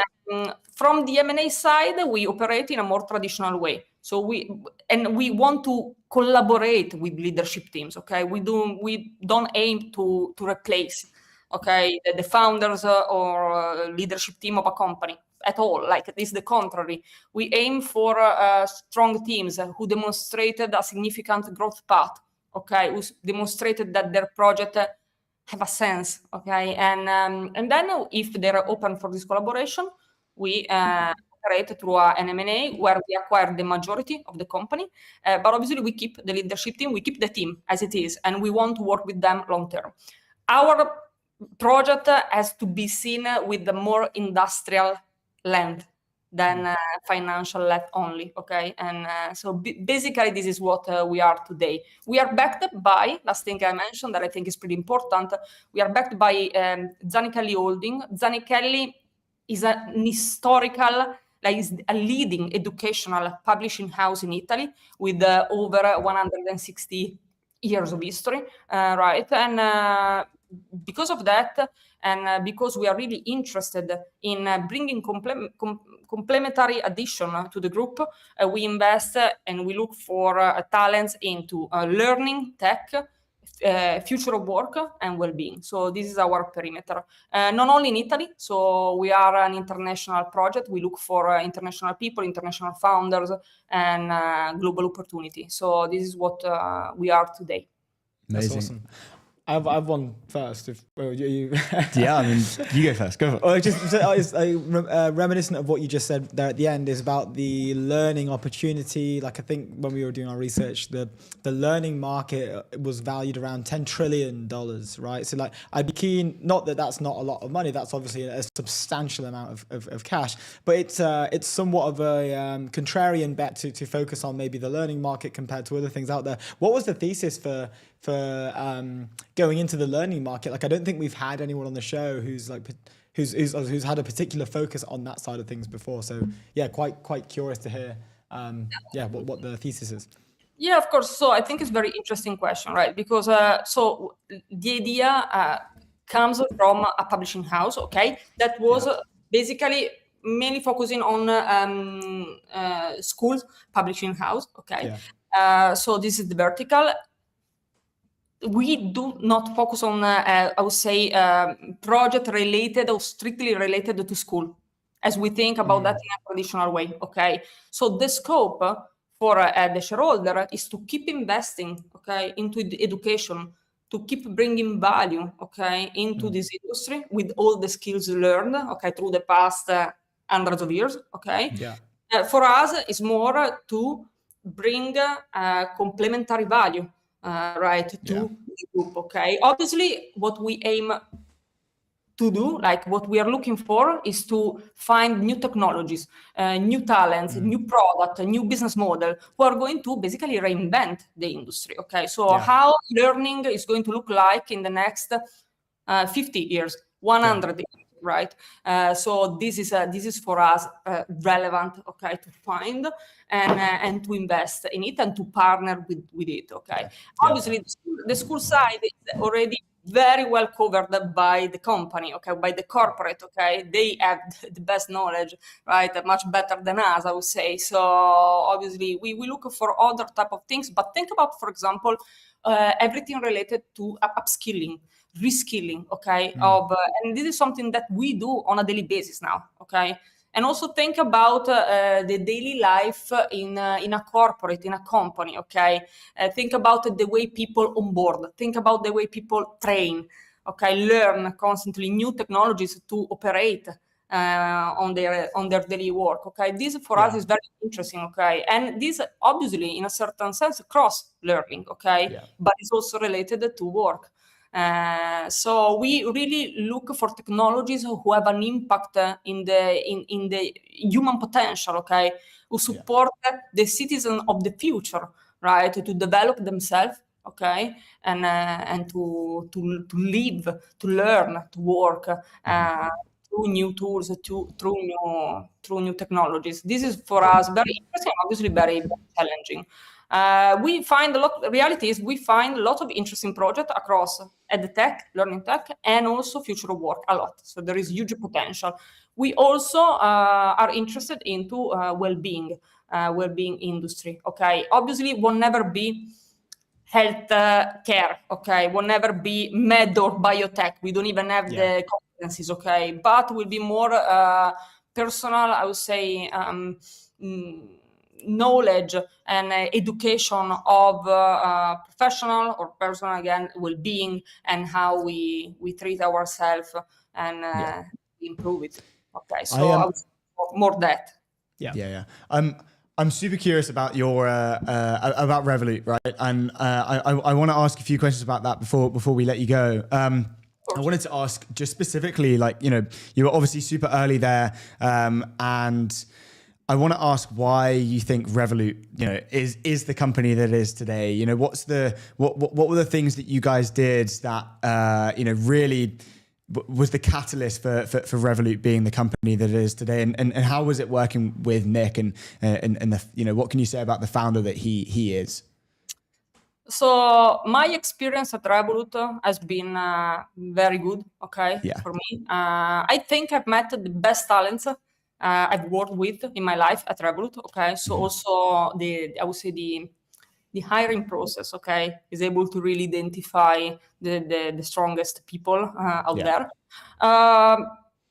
So maybe a couple of things of Nick. For me, it was honestly an honor to work with him. He's for what I remember, he's incredibly driven. Okay, those founders like Nick, like other founders I had the honor to work with, they have a vision that is stronger than anything else. Okay, and they find a way. They just find a way. Okay, to basically work also with the regulation. That is a big challenge for this industry. Okay, think about fintech and the relationship with the regulator. Okay, to really build a framework where as operator, as company, we can operate, but bring in a unique innovation. What I remember of Revolut, a few things.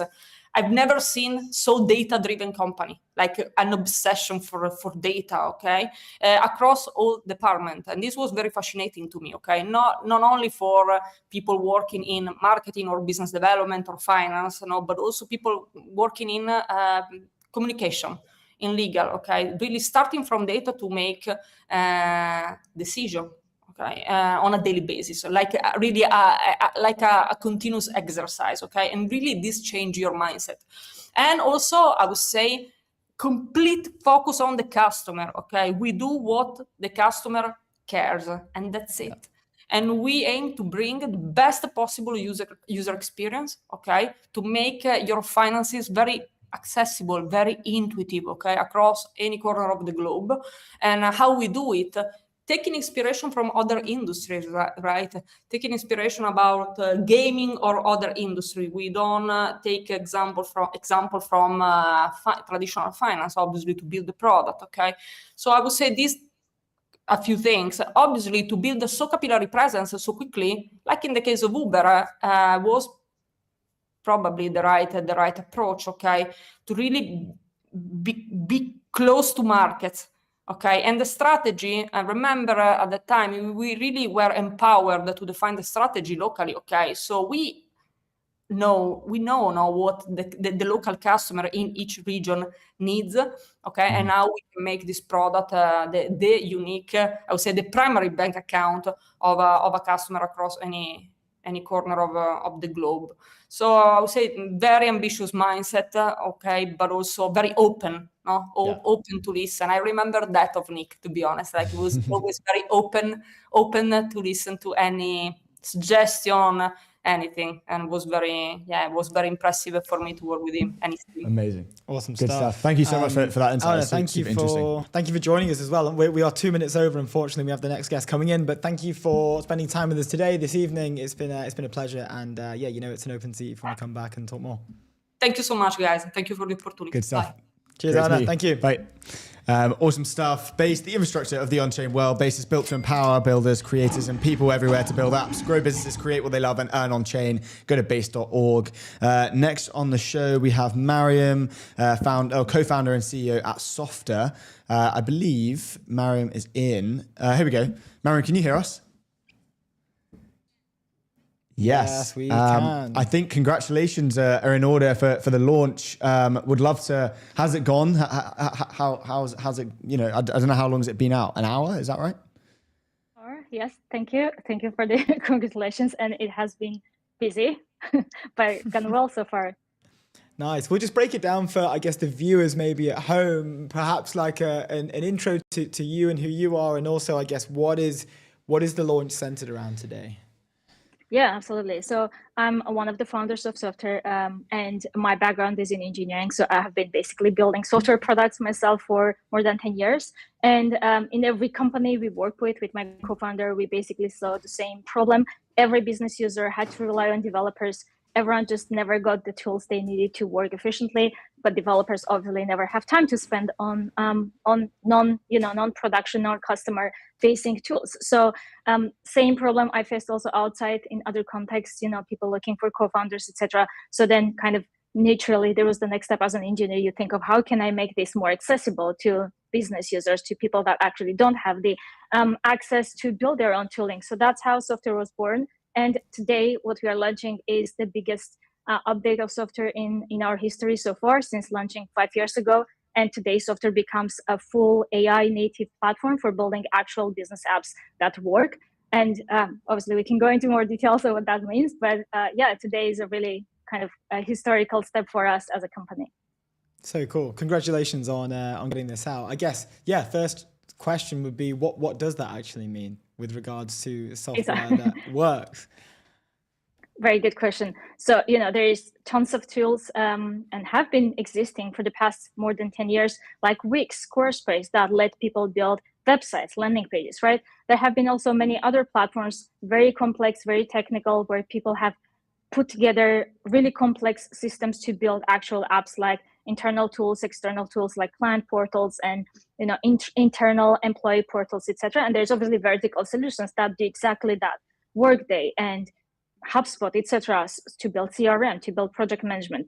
So in the past 1-2 years, obviously, AI has made it mainstream for everyone to think they can build their own software. And now AI makes it so much easier to build all of this, very early phase of the software, which is landing pages, websites, and prototypes. But it unfortunately so far isn't yet where it can be to build full stack platforms, full stack software, which is every type of business software, every type of operational tooling that you're using in your day-to-day organization for your day-to-day operations, like things like employee portals, inventory management, CRM, and project trackers, client, customer, vendor portals. There's no way right now, there's no tool out there that you can actually ask AI to create your full system in one go.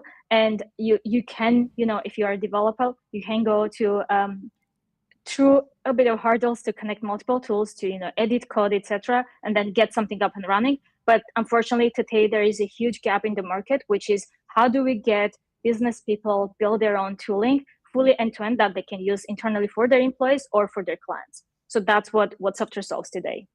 Nice. You love to see that. What was it? I guess you are in a unique position to do this. Well, to answer the question, but I think a lot of the narrative around any sort of B2B business today is the ability to adapt, right? Like if you are good at adapting and good at moving with the trends and being able to be agile and quick on your feet, which you guys clearly are, then you will just by that nature survive longer and do better than your competitors. How was it what was the decision that came through here? What was it like moving a company? We've had the founder of Intercom on the show before, and he was telling us one day that they literally bet the whole company to adapt and change in regards to the development of AI in general, and also agents and the agentic future. It sounds like you guys have managed to do a similar agility movement here with this company. Would love to hear more about the thoughts around this.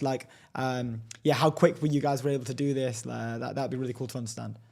Yeah, absolutely. And I'm not thinking of this as a pivot really, because at the end of the day, our goal and the vision is still the same, to enable billions of business users to build business software. And if in the past 5 years, the means have been no-code platforms more visually, now the technologies are just evolving, right? How do we get there? It doesn't really matter. Now, obviously, AI is so powerful that it lets to do so much more.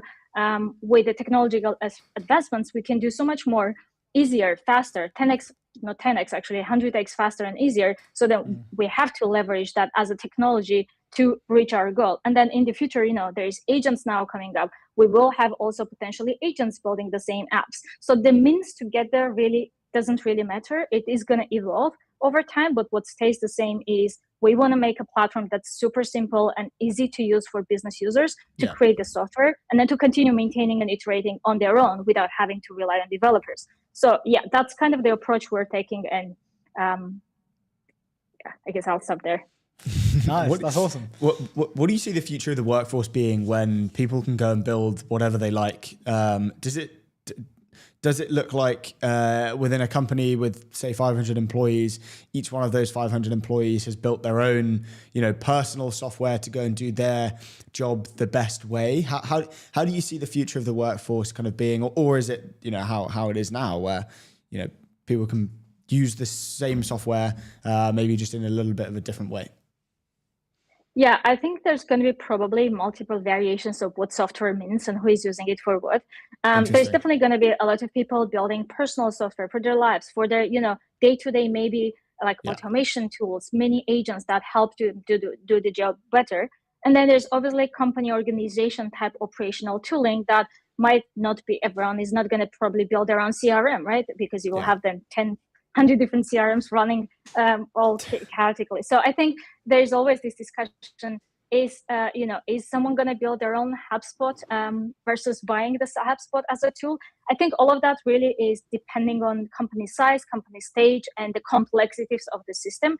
I do believe there's still going to be, SaaS is not gone. There's going to be tools that actually do the job, and there's going to be bigger companies that use certain tools, vertical tools that do the job already well. And there's a reason SaaS exists. One of the reasons is that actually for someone to build a software, it's not just building the nice UI, shiny interface, right? There is all of the bigger complexity. When you're an engineer, you build software, is actually continue maintaining and iterating that software, which is what most of these SaaS companies are doing. So from that perspective, I do believe there's going to be tons of companies that actually, continuously use SaaS tools. But I think we're too much in kind of the technology bubble, really. Like most of the tech companies already have or use a lot of these, bigger name tools.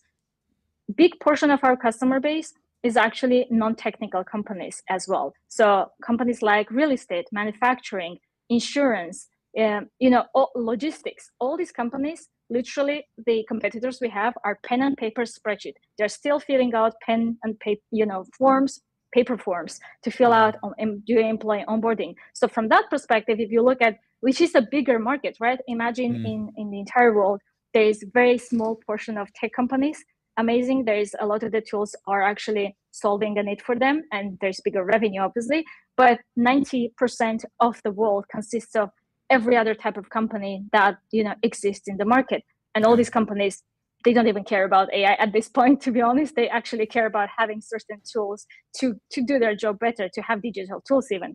So a lot of those companies are going to build their own tooling, and they are already building. We see from small to really big enterprises that are building their own tooling, because a lot of them as well have very custom workflows. They don't have very fixed structured workflows that necessarily, HubSpot or Workday is going to be fit, but their processes evolve, their workflows are evolving. So actually they want to have their custom software that they can manage and continue to evolve as their business is evolving. Yeah, there's people like often overlook that, I guess, right? Like you don't normally think about the 90% that are in the sort of like the outer band, or just not even like in that sort of niche small band, right? Like there are, I think about even in the UK, like in a way you'd reference it as like there are so many customers outside of London that would be like dying to jump into that would be dying to jump into something that would help them just even marginally increase their work output by 5, 10, X, whatever it is. That's a really interesting line of thought that we haven't really discussed on the show before. I was just recently speaking with the largest UK law company, legal organization that's literally using software for like internal operational tooling, and they were living in spreadsheets. So it's not even that. They don't even have like actual tools to manage day-to-day workflows really efficiently. And what are these like enterprise companies? It's a conversation that's been relatively reoccurring on the show, but more like what's the enterprise companies like their like adoption rate like here? Like what are the how much do they need this stuff? Like when you're having conversations with these other leaders, are they sort of chomping at the bit to get something in? Is it like the board told them that they need to, so they have to have like what's the appetite like? Yeah, I think any company that wants to stay relevant in the next, 5 to 10 years, they absolutely want to adopt AI, because I think it just makes sense, right? It's common sense that AI is automating and making things so much easier, faster, and so much making employees and organizations so much more efficient. So I think it's just wouldn't be a question even whether we should adopt or not. The question is how fast, how can we actually adopt it, so that we don't, our operations still continue functioning as they are, and we really kind of continue automating as much as we can.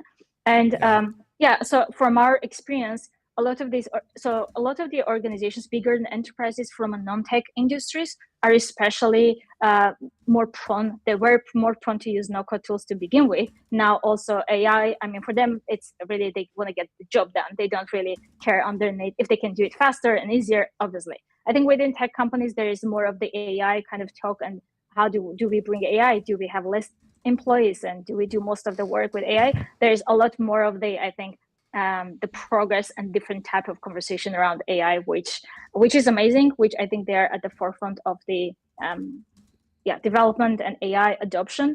It's a bit different, I think, depending on what types of enterprises and industries you really look at. Yeah, for sure. Amazing stuff. Look, we have less than a minute to go. Can we send anyone, our listeners anywhere to the launch? Like, where can we send them? Absolutely. So our website just got updated, software.io. So visit there. You will be able to just add a prompt, and you guys as well can try. If you need some kind of software or any kind of internal tool for your operations, type a prompt, click build, and then see what happens afterwards. You will have, I promise, within 5 minutes, you will have an app up and running that you can already deploy to your clients or your employees. Awesome. I love it. Cool. Congratulations again on the announcement. And we're looking forward to hearing, the updates. Thanks for joining us. Thank you so much for the invite. Good stuff. See you soon. Bye-bye. Ciao. Awesome stuff. Before we have next guest on, leave outdated business banking behind with Airwallex, the all-in-one financial platform built for the pace of modern business, multi-currency accounts, corporate cards, expense management, online payments, all-in-one platform. Go to airwallex.com. I think we hit the lion roar for a shareholder that's coming in right now. This is an intense moment of the stream. Yeah. We've got a shareholder coming in. This is Will Kaplan, co-founder of Tano. And famous shareholder of ETN. Mate, what's going on?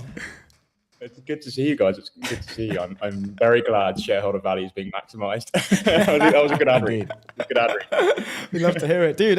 You've been away recently. You've been in the States recently. Thanks. Are you still out there or not? No, I'm back now. I got back. Okay, thank God. I was thinking that we'd woken you up at like 5 a.m. for this. No, thank you for joining us. Thank you for coming on the show. You guys had a launch recently. I was thinking that maybe we could start with the launch and also the launch video as well. Something that you and I were going back and forth on a little bit before it went out. I didn't even know that you posted it. Like, I thought I was kind of waiting for like a, hey, it's gone out. Please drop a comment on it. Oh, well, I seemingly pinged every single person in my WhatsApp contact list. So I think you may be the lucky one who didn't get that 30 messages beforehand asking to like it. That's so joke. But let's talk about the launch. Like, what was the launch? What was it? How'd it go? Give us the lowdown. Yeah. So we're basically building a suite of AI agents in the influencer marketing space. And this is the next agent that we're launching, and it's for creator ads. So for people who are unaware as to how these ads work, when you go on Instagram or TikTok and you see an ad from a company, but it looks like it's coming from an influencer, and it's what's called a whitelisted ad or a creator ad. That's what we're building, basically. So these companies spend billions of dollars a year on Facebook and Instagram and TikTok making these ads and pushing budget through them, but they hate working with creators because they're messy and they miss deadlines and there's contracts, there's payments. It's just a very complex process. So that's what the agent does, and it's adding to our suite of, we've already got an affiliate agent and a few others as well. Let's go. I was telling the story I think when we introed the show this morning, when we were sort of going through the guests that were coming on for the day, how you and I got connected, where I was quite literally like living in spreadsheets, like trying to find influencers, going through view counts, going through like how many followers do they have, what is their particular niche, do they have a DM for collaboration, is it in their bio, but now I've got to go through an agent and talk to their agent instead, as in like a human agent, not like an AI agent, which is weird that I have to specify. Yeah.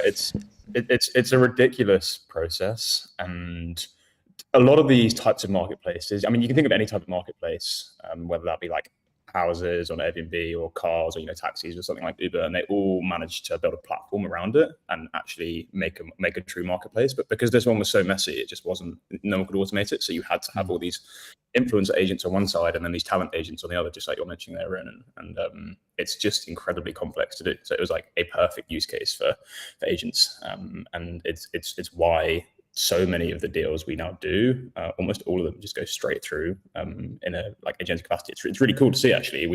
This agent we launched like a month ago was the first time where we were actually sending like real funds, and like these are not small deals we're doing with creators. They can be in the thousands, if not tens of thousands of dollars. Like, it will go through an entire process and it won't be touched by a human. And that's really cool to see. Yeah, it's really cool. Like within this as well, it's somewhat of a hot topic right now off the back of Julian Beck's article from Sequoia, like the next $1 trillion company will be services masquerading as a software company. Elements of like parallels here to what you guys are doing. Can we maybe just talk about that broadly and your thoughts on, I guess, like the complexities of building AI services and what that means today? Yeah, I mean, it was a fascinating article. I mean, I would say it's about a year late. I know I don't tend to get these things wrong, but yeah, you would have thought they'd been on a bit earlier. There's a bunch of there's a bunch of interesting companies actually, even in London, being built like this.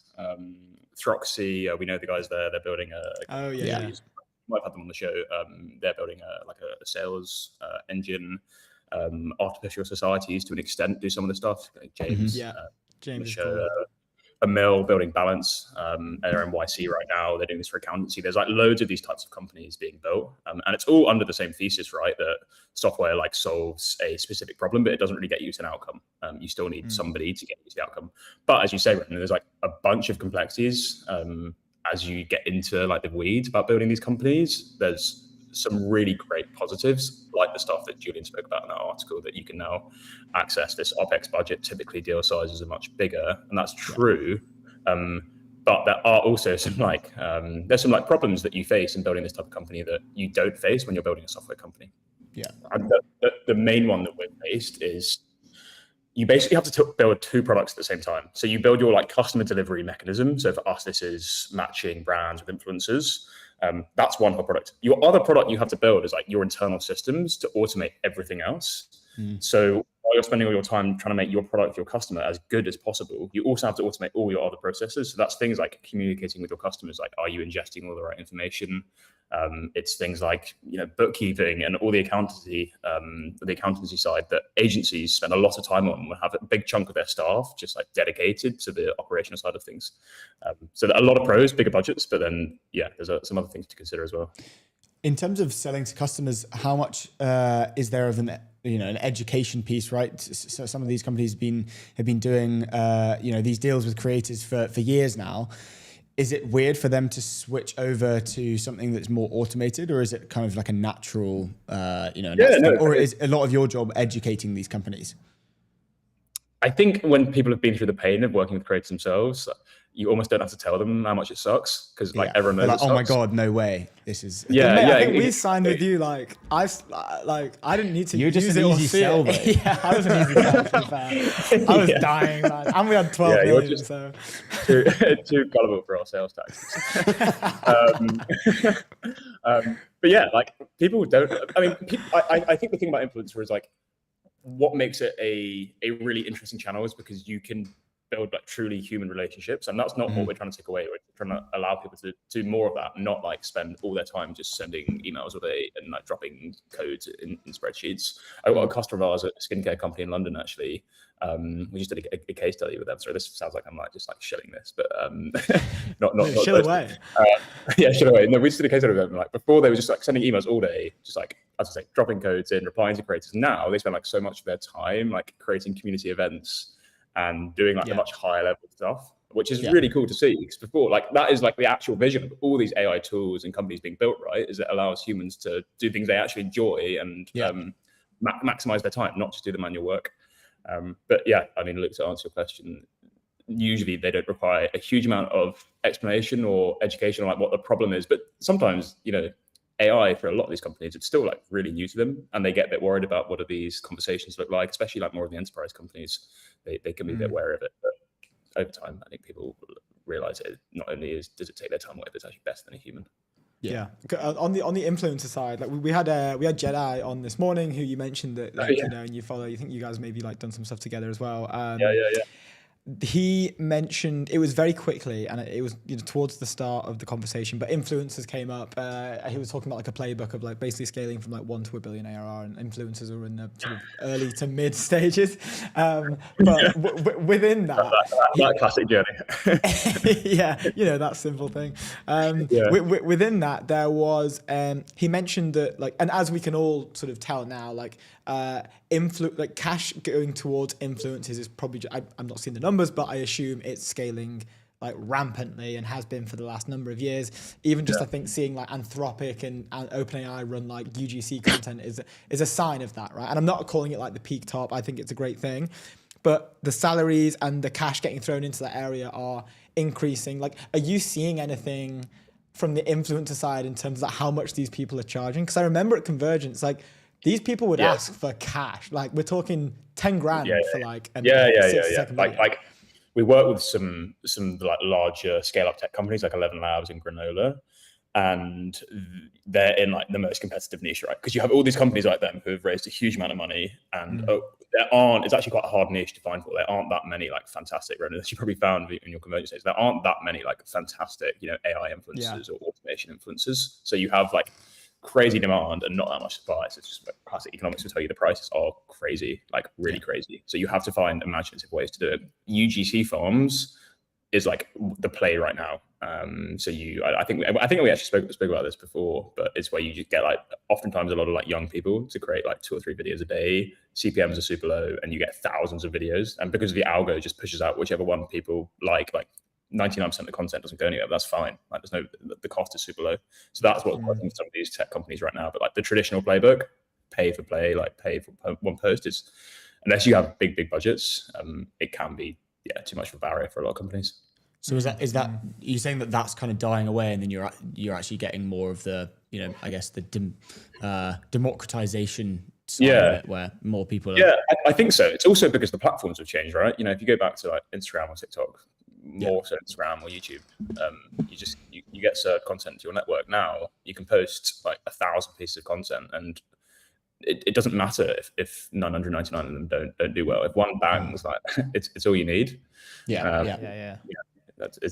love that you've brought that up. Sorry, I've cut you off there. Was there more? No, go on, mate. That's all good. I love that. Well, yeah, I was about to say I love that I've cut you off there. I don't love that. I love that. I love that you're mentioning the old. I hate that. It's like guest UX now, just live. Like, shut up, Will. Guest. Ronan's talking, right? But I love that you mentioned like these old platforms and how they're changing, and it actually made me laugh because when you came on like ETSL like ages ago, I think it was around this time last year, to be honest, maybe slightly later, or maybe it was March, but we were having a conversation and you were saying how these social media platforms have changed. And you were saying they're no longer social media platforms. You were saying that like if you look at Instagram, YouTube, or maybe not YouTube, like Instagram and like TikTok perhaps, and even Twitter or maybe Facebook, like they're just algorithmic, endless scrolling. If you're not seeing your neighbor's content or your friend's content, it's just like whatever's trending and push for you. And I just saw yesterday, I'm not sure if you saw this, it was like the essay or the day before, but Gary Vaynerchuk has just written a full essay on like how it's no longer social media, it's like information media. It's literally what you were saying. So kind of want to revisit that a little bit, because it just like Gary is now covering this, and I mean, according to like Sequoia, they are also late. No one's as early. Gary is always early, to be fair. He's always like 10 years ahead. No, he's epic. But no, it's so true, right? It's like the platforms do differ as to how they do it, but especially TikTok and Instagram, like you got to think what the incentives are for these platforms. All they care about is how many like hours of eyeballs do they get on these platforms per day, because then they can sell more ads. Like they're actually quite a simple business model. They are phenomenal businesses. The more time I work in social, the more I realize just how good a business model things like Meta and by extension things like Google, just these kind of internet advertising companies are. They just print. And then there's so many industries below them. Like we're just a subset of an industry basically behind Meta and TikTok. And they are single companies themselves. But yeah, you just got to think about what the incentives are. And for them, it's just like, can you keep people on there? And they've learned the best way to get people on there is to then incentivize creators to create loads of content to what's most interesting for people. And then, like you guys clipping up, I would assume you probably get more views on all your clips than you do on your live streams. And that's a guess, but yeah. Undoubtedly. Yeah, exactly. So it's like, that's great for them. There's people watching it. They can sell ads on them. And it seems to actually be pushing like more down that road. And a question that I think about a lot is like, where does that take us? Because if it is just mass content and, if the number one goal is just pure virality when these video models are as good as they are now, and we could recreate this conversation we're having without any of us actually having to exist. Like, is that what the internet, is that what social platforms are going to turn into? Is regulation going to come in? Does it get to a point where consumers don't want to watch that anymore? And you have seen a bit of pushback on this, but for sure, it's like it's getting stronger, not the opposite way around. It reminds me of the debates around Sora, right? Like when Sora Yeah. first released, like and now obviously like rest in Closed peace, down, right? Sora. Yeah, so sad. Hate to see it go. But a lot of people were saying that like this is actually incredibly. I'm laughing because it does sound quite ridiculous that you'd even like suggest this, but some people were saying that this is actually really dangerous because if you pair it with an algorithm as powerful as like the Instagram one or the TikTok one, let's say, for example, right? Highly, highly addictive. This thing will just constantly get better and better and better at serving you content that you don't want to pull away from. So like you would essentially just get stuck in like a doom loop of pure dopamine. Yes. Yeah, exactly. Or worse, like a doom loop of things that you can't control yourself, and you hate, and you're just like always commenting like how much you hate it, and that's what rage bait. Do you know what I compare this to? Is like I feel like between like 2015 and 2020, like so many influencers or creators got cancelled for doing like ridiculously extreme things. And I feel like that's going to happen again, but artificially. The reason they did that is because they were like, right, I'll do this one extreme thing, and then I got views, right? I'll one up it, and I'll do something else, and then they end up doing something like illegal or like deeply unethical.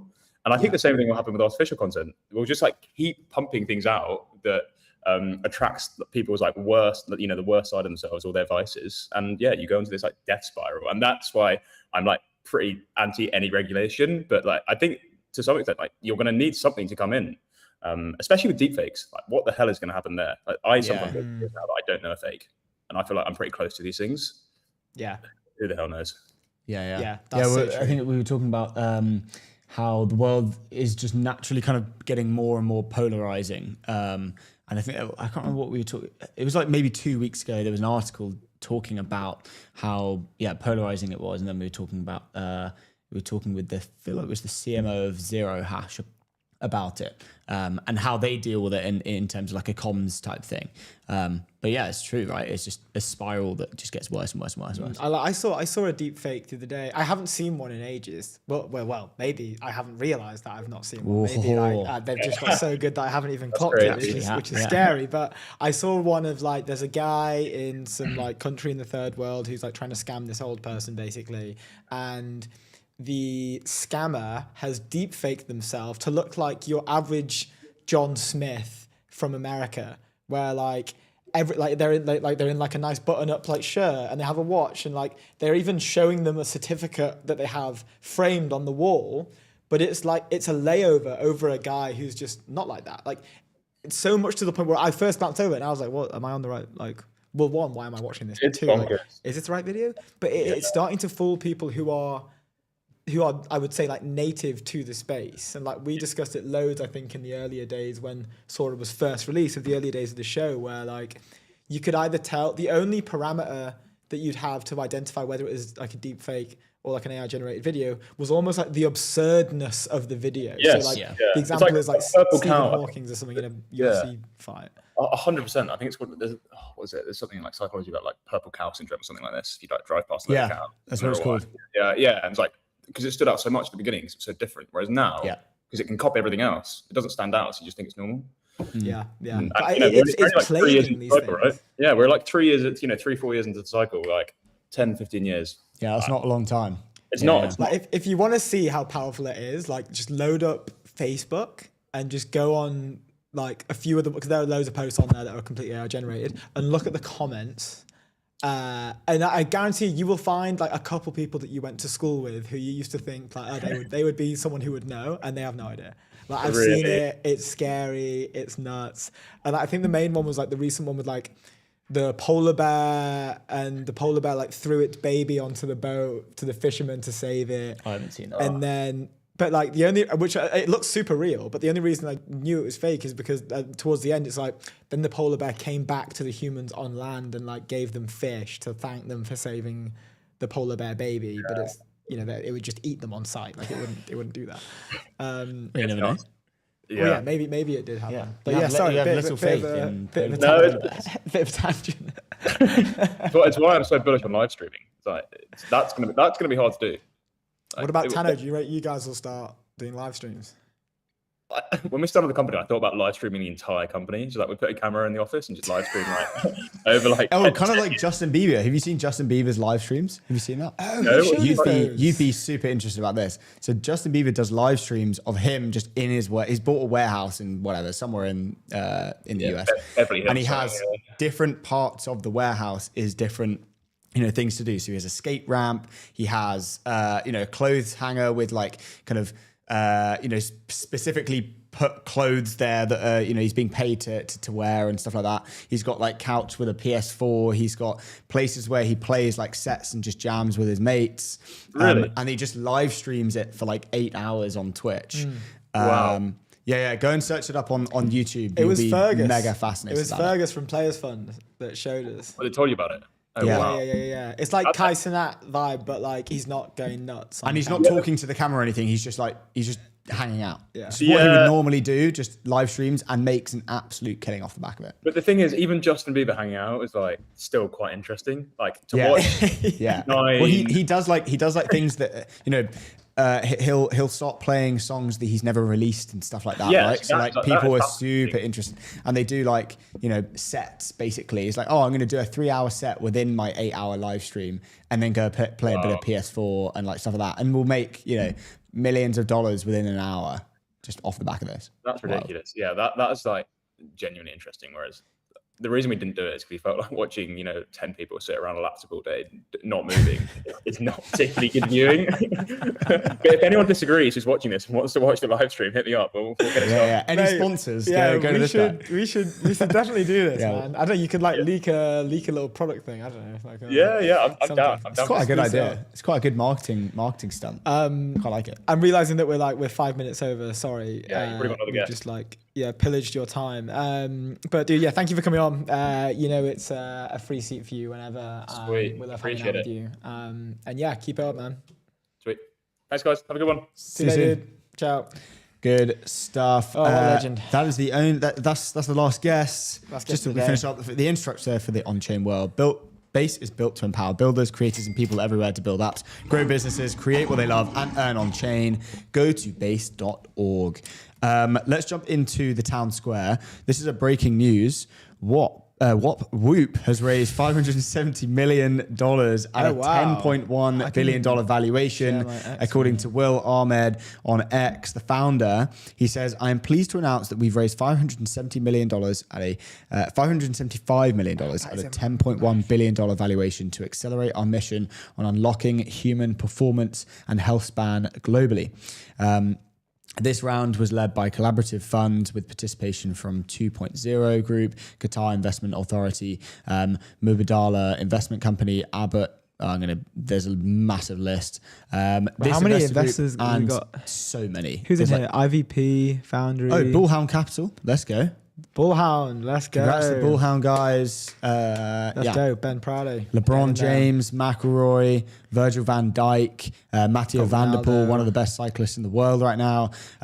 This investor group and this moment reflect a powerful evolution underway for Whoop and the broader healthcare market. Whoop was born in performance trust by the best athletes in the world to train, recover, and compete at the highest level.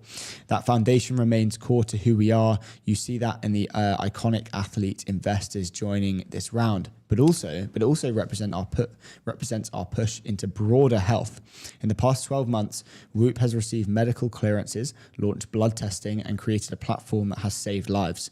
Abbott and Mayo Clinic, two of the investors, are now investors in Whoop. They are organizations that have shaped modern medicine. Their decision to partner with us is a very clear validation of where our technology is headed. Healthcare systems around the world are reactive. For too long, they have waited for people to get sick, then intervene. Chronic disease is rising and costs continue to climb. At Whoop, we believe the future looks fundamentally different.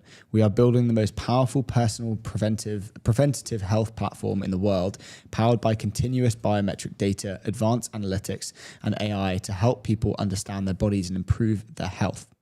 Wow. I mean, I would definitely, I'm so, and always have been, to be honest, so bullish on I like health tech wearables that gamify getting healthier. Yeah. And this trend is only increasing. Like, it doesn't take an expert to know that, but this is a huge valuation. Yeah, massive valuation. $10.1 billion valuation. I'm not What are valuation. their- What are their revenue numbers? I'd be very keen. Because have you heard the Quite story high, about quite high. I think Will Ahmed Few went hundred. on My First Millions Did he? years and years and years ago, and he was talking about Whoop, around how they almost went bankrupt initially. I'm pretty sure it was Whoop. Well, it started when he was in college, and it's an incredible founder story. Like, you have to be an absolute dog of a founder to be able to build a company like He's this an animal. from zero. But they nearly went bankrupt, and I'm not surprised. but all they did was just change the subscription model. So like previously it was like you buy the Whoop and then you pay like a little bit or something a month or something like that, or maybe it was an upfront payment of the whole what is now a yearly subscription. Yeah. And then they made flipped it like you get the band for free. There's a sense of like, oh wow, I'm getting this thing here. Then you I don't just actually pay know how the business recurring. model works. I only know it's a recurring. You pay monthly, but do you get the band for free? I thought you had to pay for the band. It was like maybe 300 quid. So that's how they started, and apparently it nearly bankrupted the business, and then they switched it so the band. Are was you just sure the free. band's free? Yeah, pretty sure. Like, I've done like a month trials where. Really? Ola, is that correct? Do you know? Band? I'm Check, gonna check it. I'm gonna check. I'm pretty sure you have to buy the band and then you pay. You also isn't like, The band is free. do you not really? Yeah, dude. I'm telling you, I've done it. That's I crazy. took it off though because every time I'd wake up and it said that like I'm dying. your life sucks. Like, I Oh just didn't yeah. need Oh that. okay. Available at £169 per year, £229 a year, or Yeah. £349. So it's actually not, So they obviously incorporate the cost of the subscription obviously into the manufacturing cost of the band. yeah. But it's yeah. a psychological thing there, right? Like, But like it doesn't for feel like- for a few £100 per year to have 24/7 health monitoring is really is really good. it is good. Yeah, I do think. But I think it's great. But it's so clever as well with the recurring model. Is so clever, and that hence Yeah, it's why like the business, software business. hence why the valuation is probably so high. And now moving How much away revenue from do they do? moving away from the consumer stuff. Not moving away, but kind of having the consumer stuff and having that. Now moving into like the healthcare, real like kind of data analytics to actually solve some people's kind of health problems is billion incredible. billion ARR. Yeah. So that's where that comes from, 10x. which is actually, like pretty not. Pretty standard. Yeah, that's not even that insane. Which is, I can't believe I'm saying that. But Guys, do better. that's insane. That's Next on the timeline. This was interesting. So this happened yesterday and a little bit this happened yesterday. So Florian Darriman, he is a fairly well-known indie hacker. Was pushing Airwallex. This is super interesting. I came across this on the feed and I kind of dug fairly deep into this. He said, if you want to get this up. Yeah, we're actually having a problem with that. Oh, are we? We're having a problem with getting things up. So let's just Don't run through We'll it. chat. Florian Darriman says, "Rip wise, I lost $8,000 in fees last year and I had no idea. I'm French, I live in Bali, I run a US LLC. Every dollar I earn touches 3 countries before it reaches my pocket. Stripe takes 1 to 3% of every transaction. Wise takes a cut on every transfer. Currency conversion eats another big chunk every single time.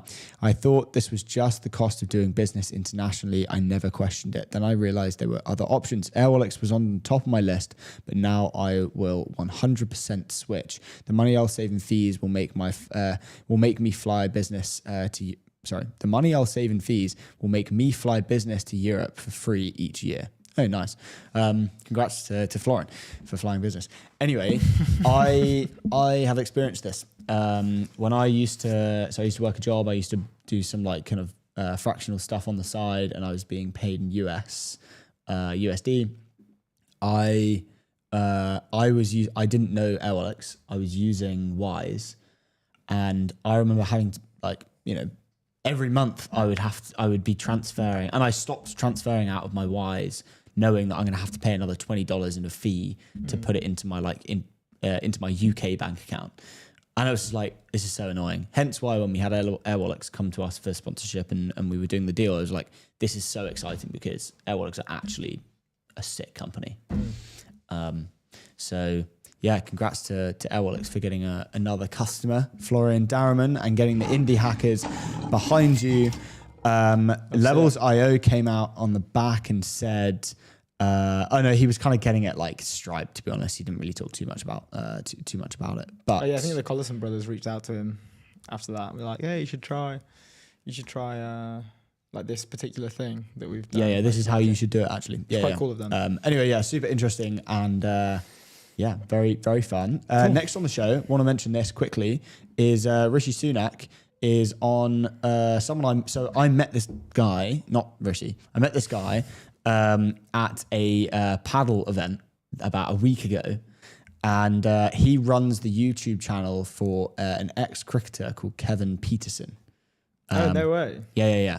YouTube channel absolutely crushes it. So Kevin Peterson has 3.5 million followers on X, but then also runs this YouTube channel does the YouTube channel called The Switch. Huge, whatever. And he was like, oh yeah, I run The Switch. I was like, well, hell is The Switch? Went to have a look. I'm just looking at it now. A killer, like 450,000 or something. Yeah, 460k. There you go, 460k. Only 143 videos as well. Rishi Sunak came out with a tweet on the weekend and said, YouTube's reach in Britain now exceeds all BBC channels combined. The BBC must adapt to the way people consume content today. And he has a column in the Times. That did the numbers as usual, but then Kevin Peterson replied to it and said, why don't you come on my channel and hit some sixes, Rishi? Rishi then quote tweeted it and said, let's do it, with a cricket bat and ball emoji. So Rishi Sunak's getting back into his cricket, which was fun. Yeah, indeed. Can't play trumpet for Rishi. Nice. I think that is the show today. Ladies and gentlemen, thank you for tuning in. We have been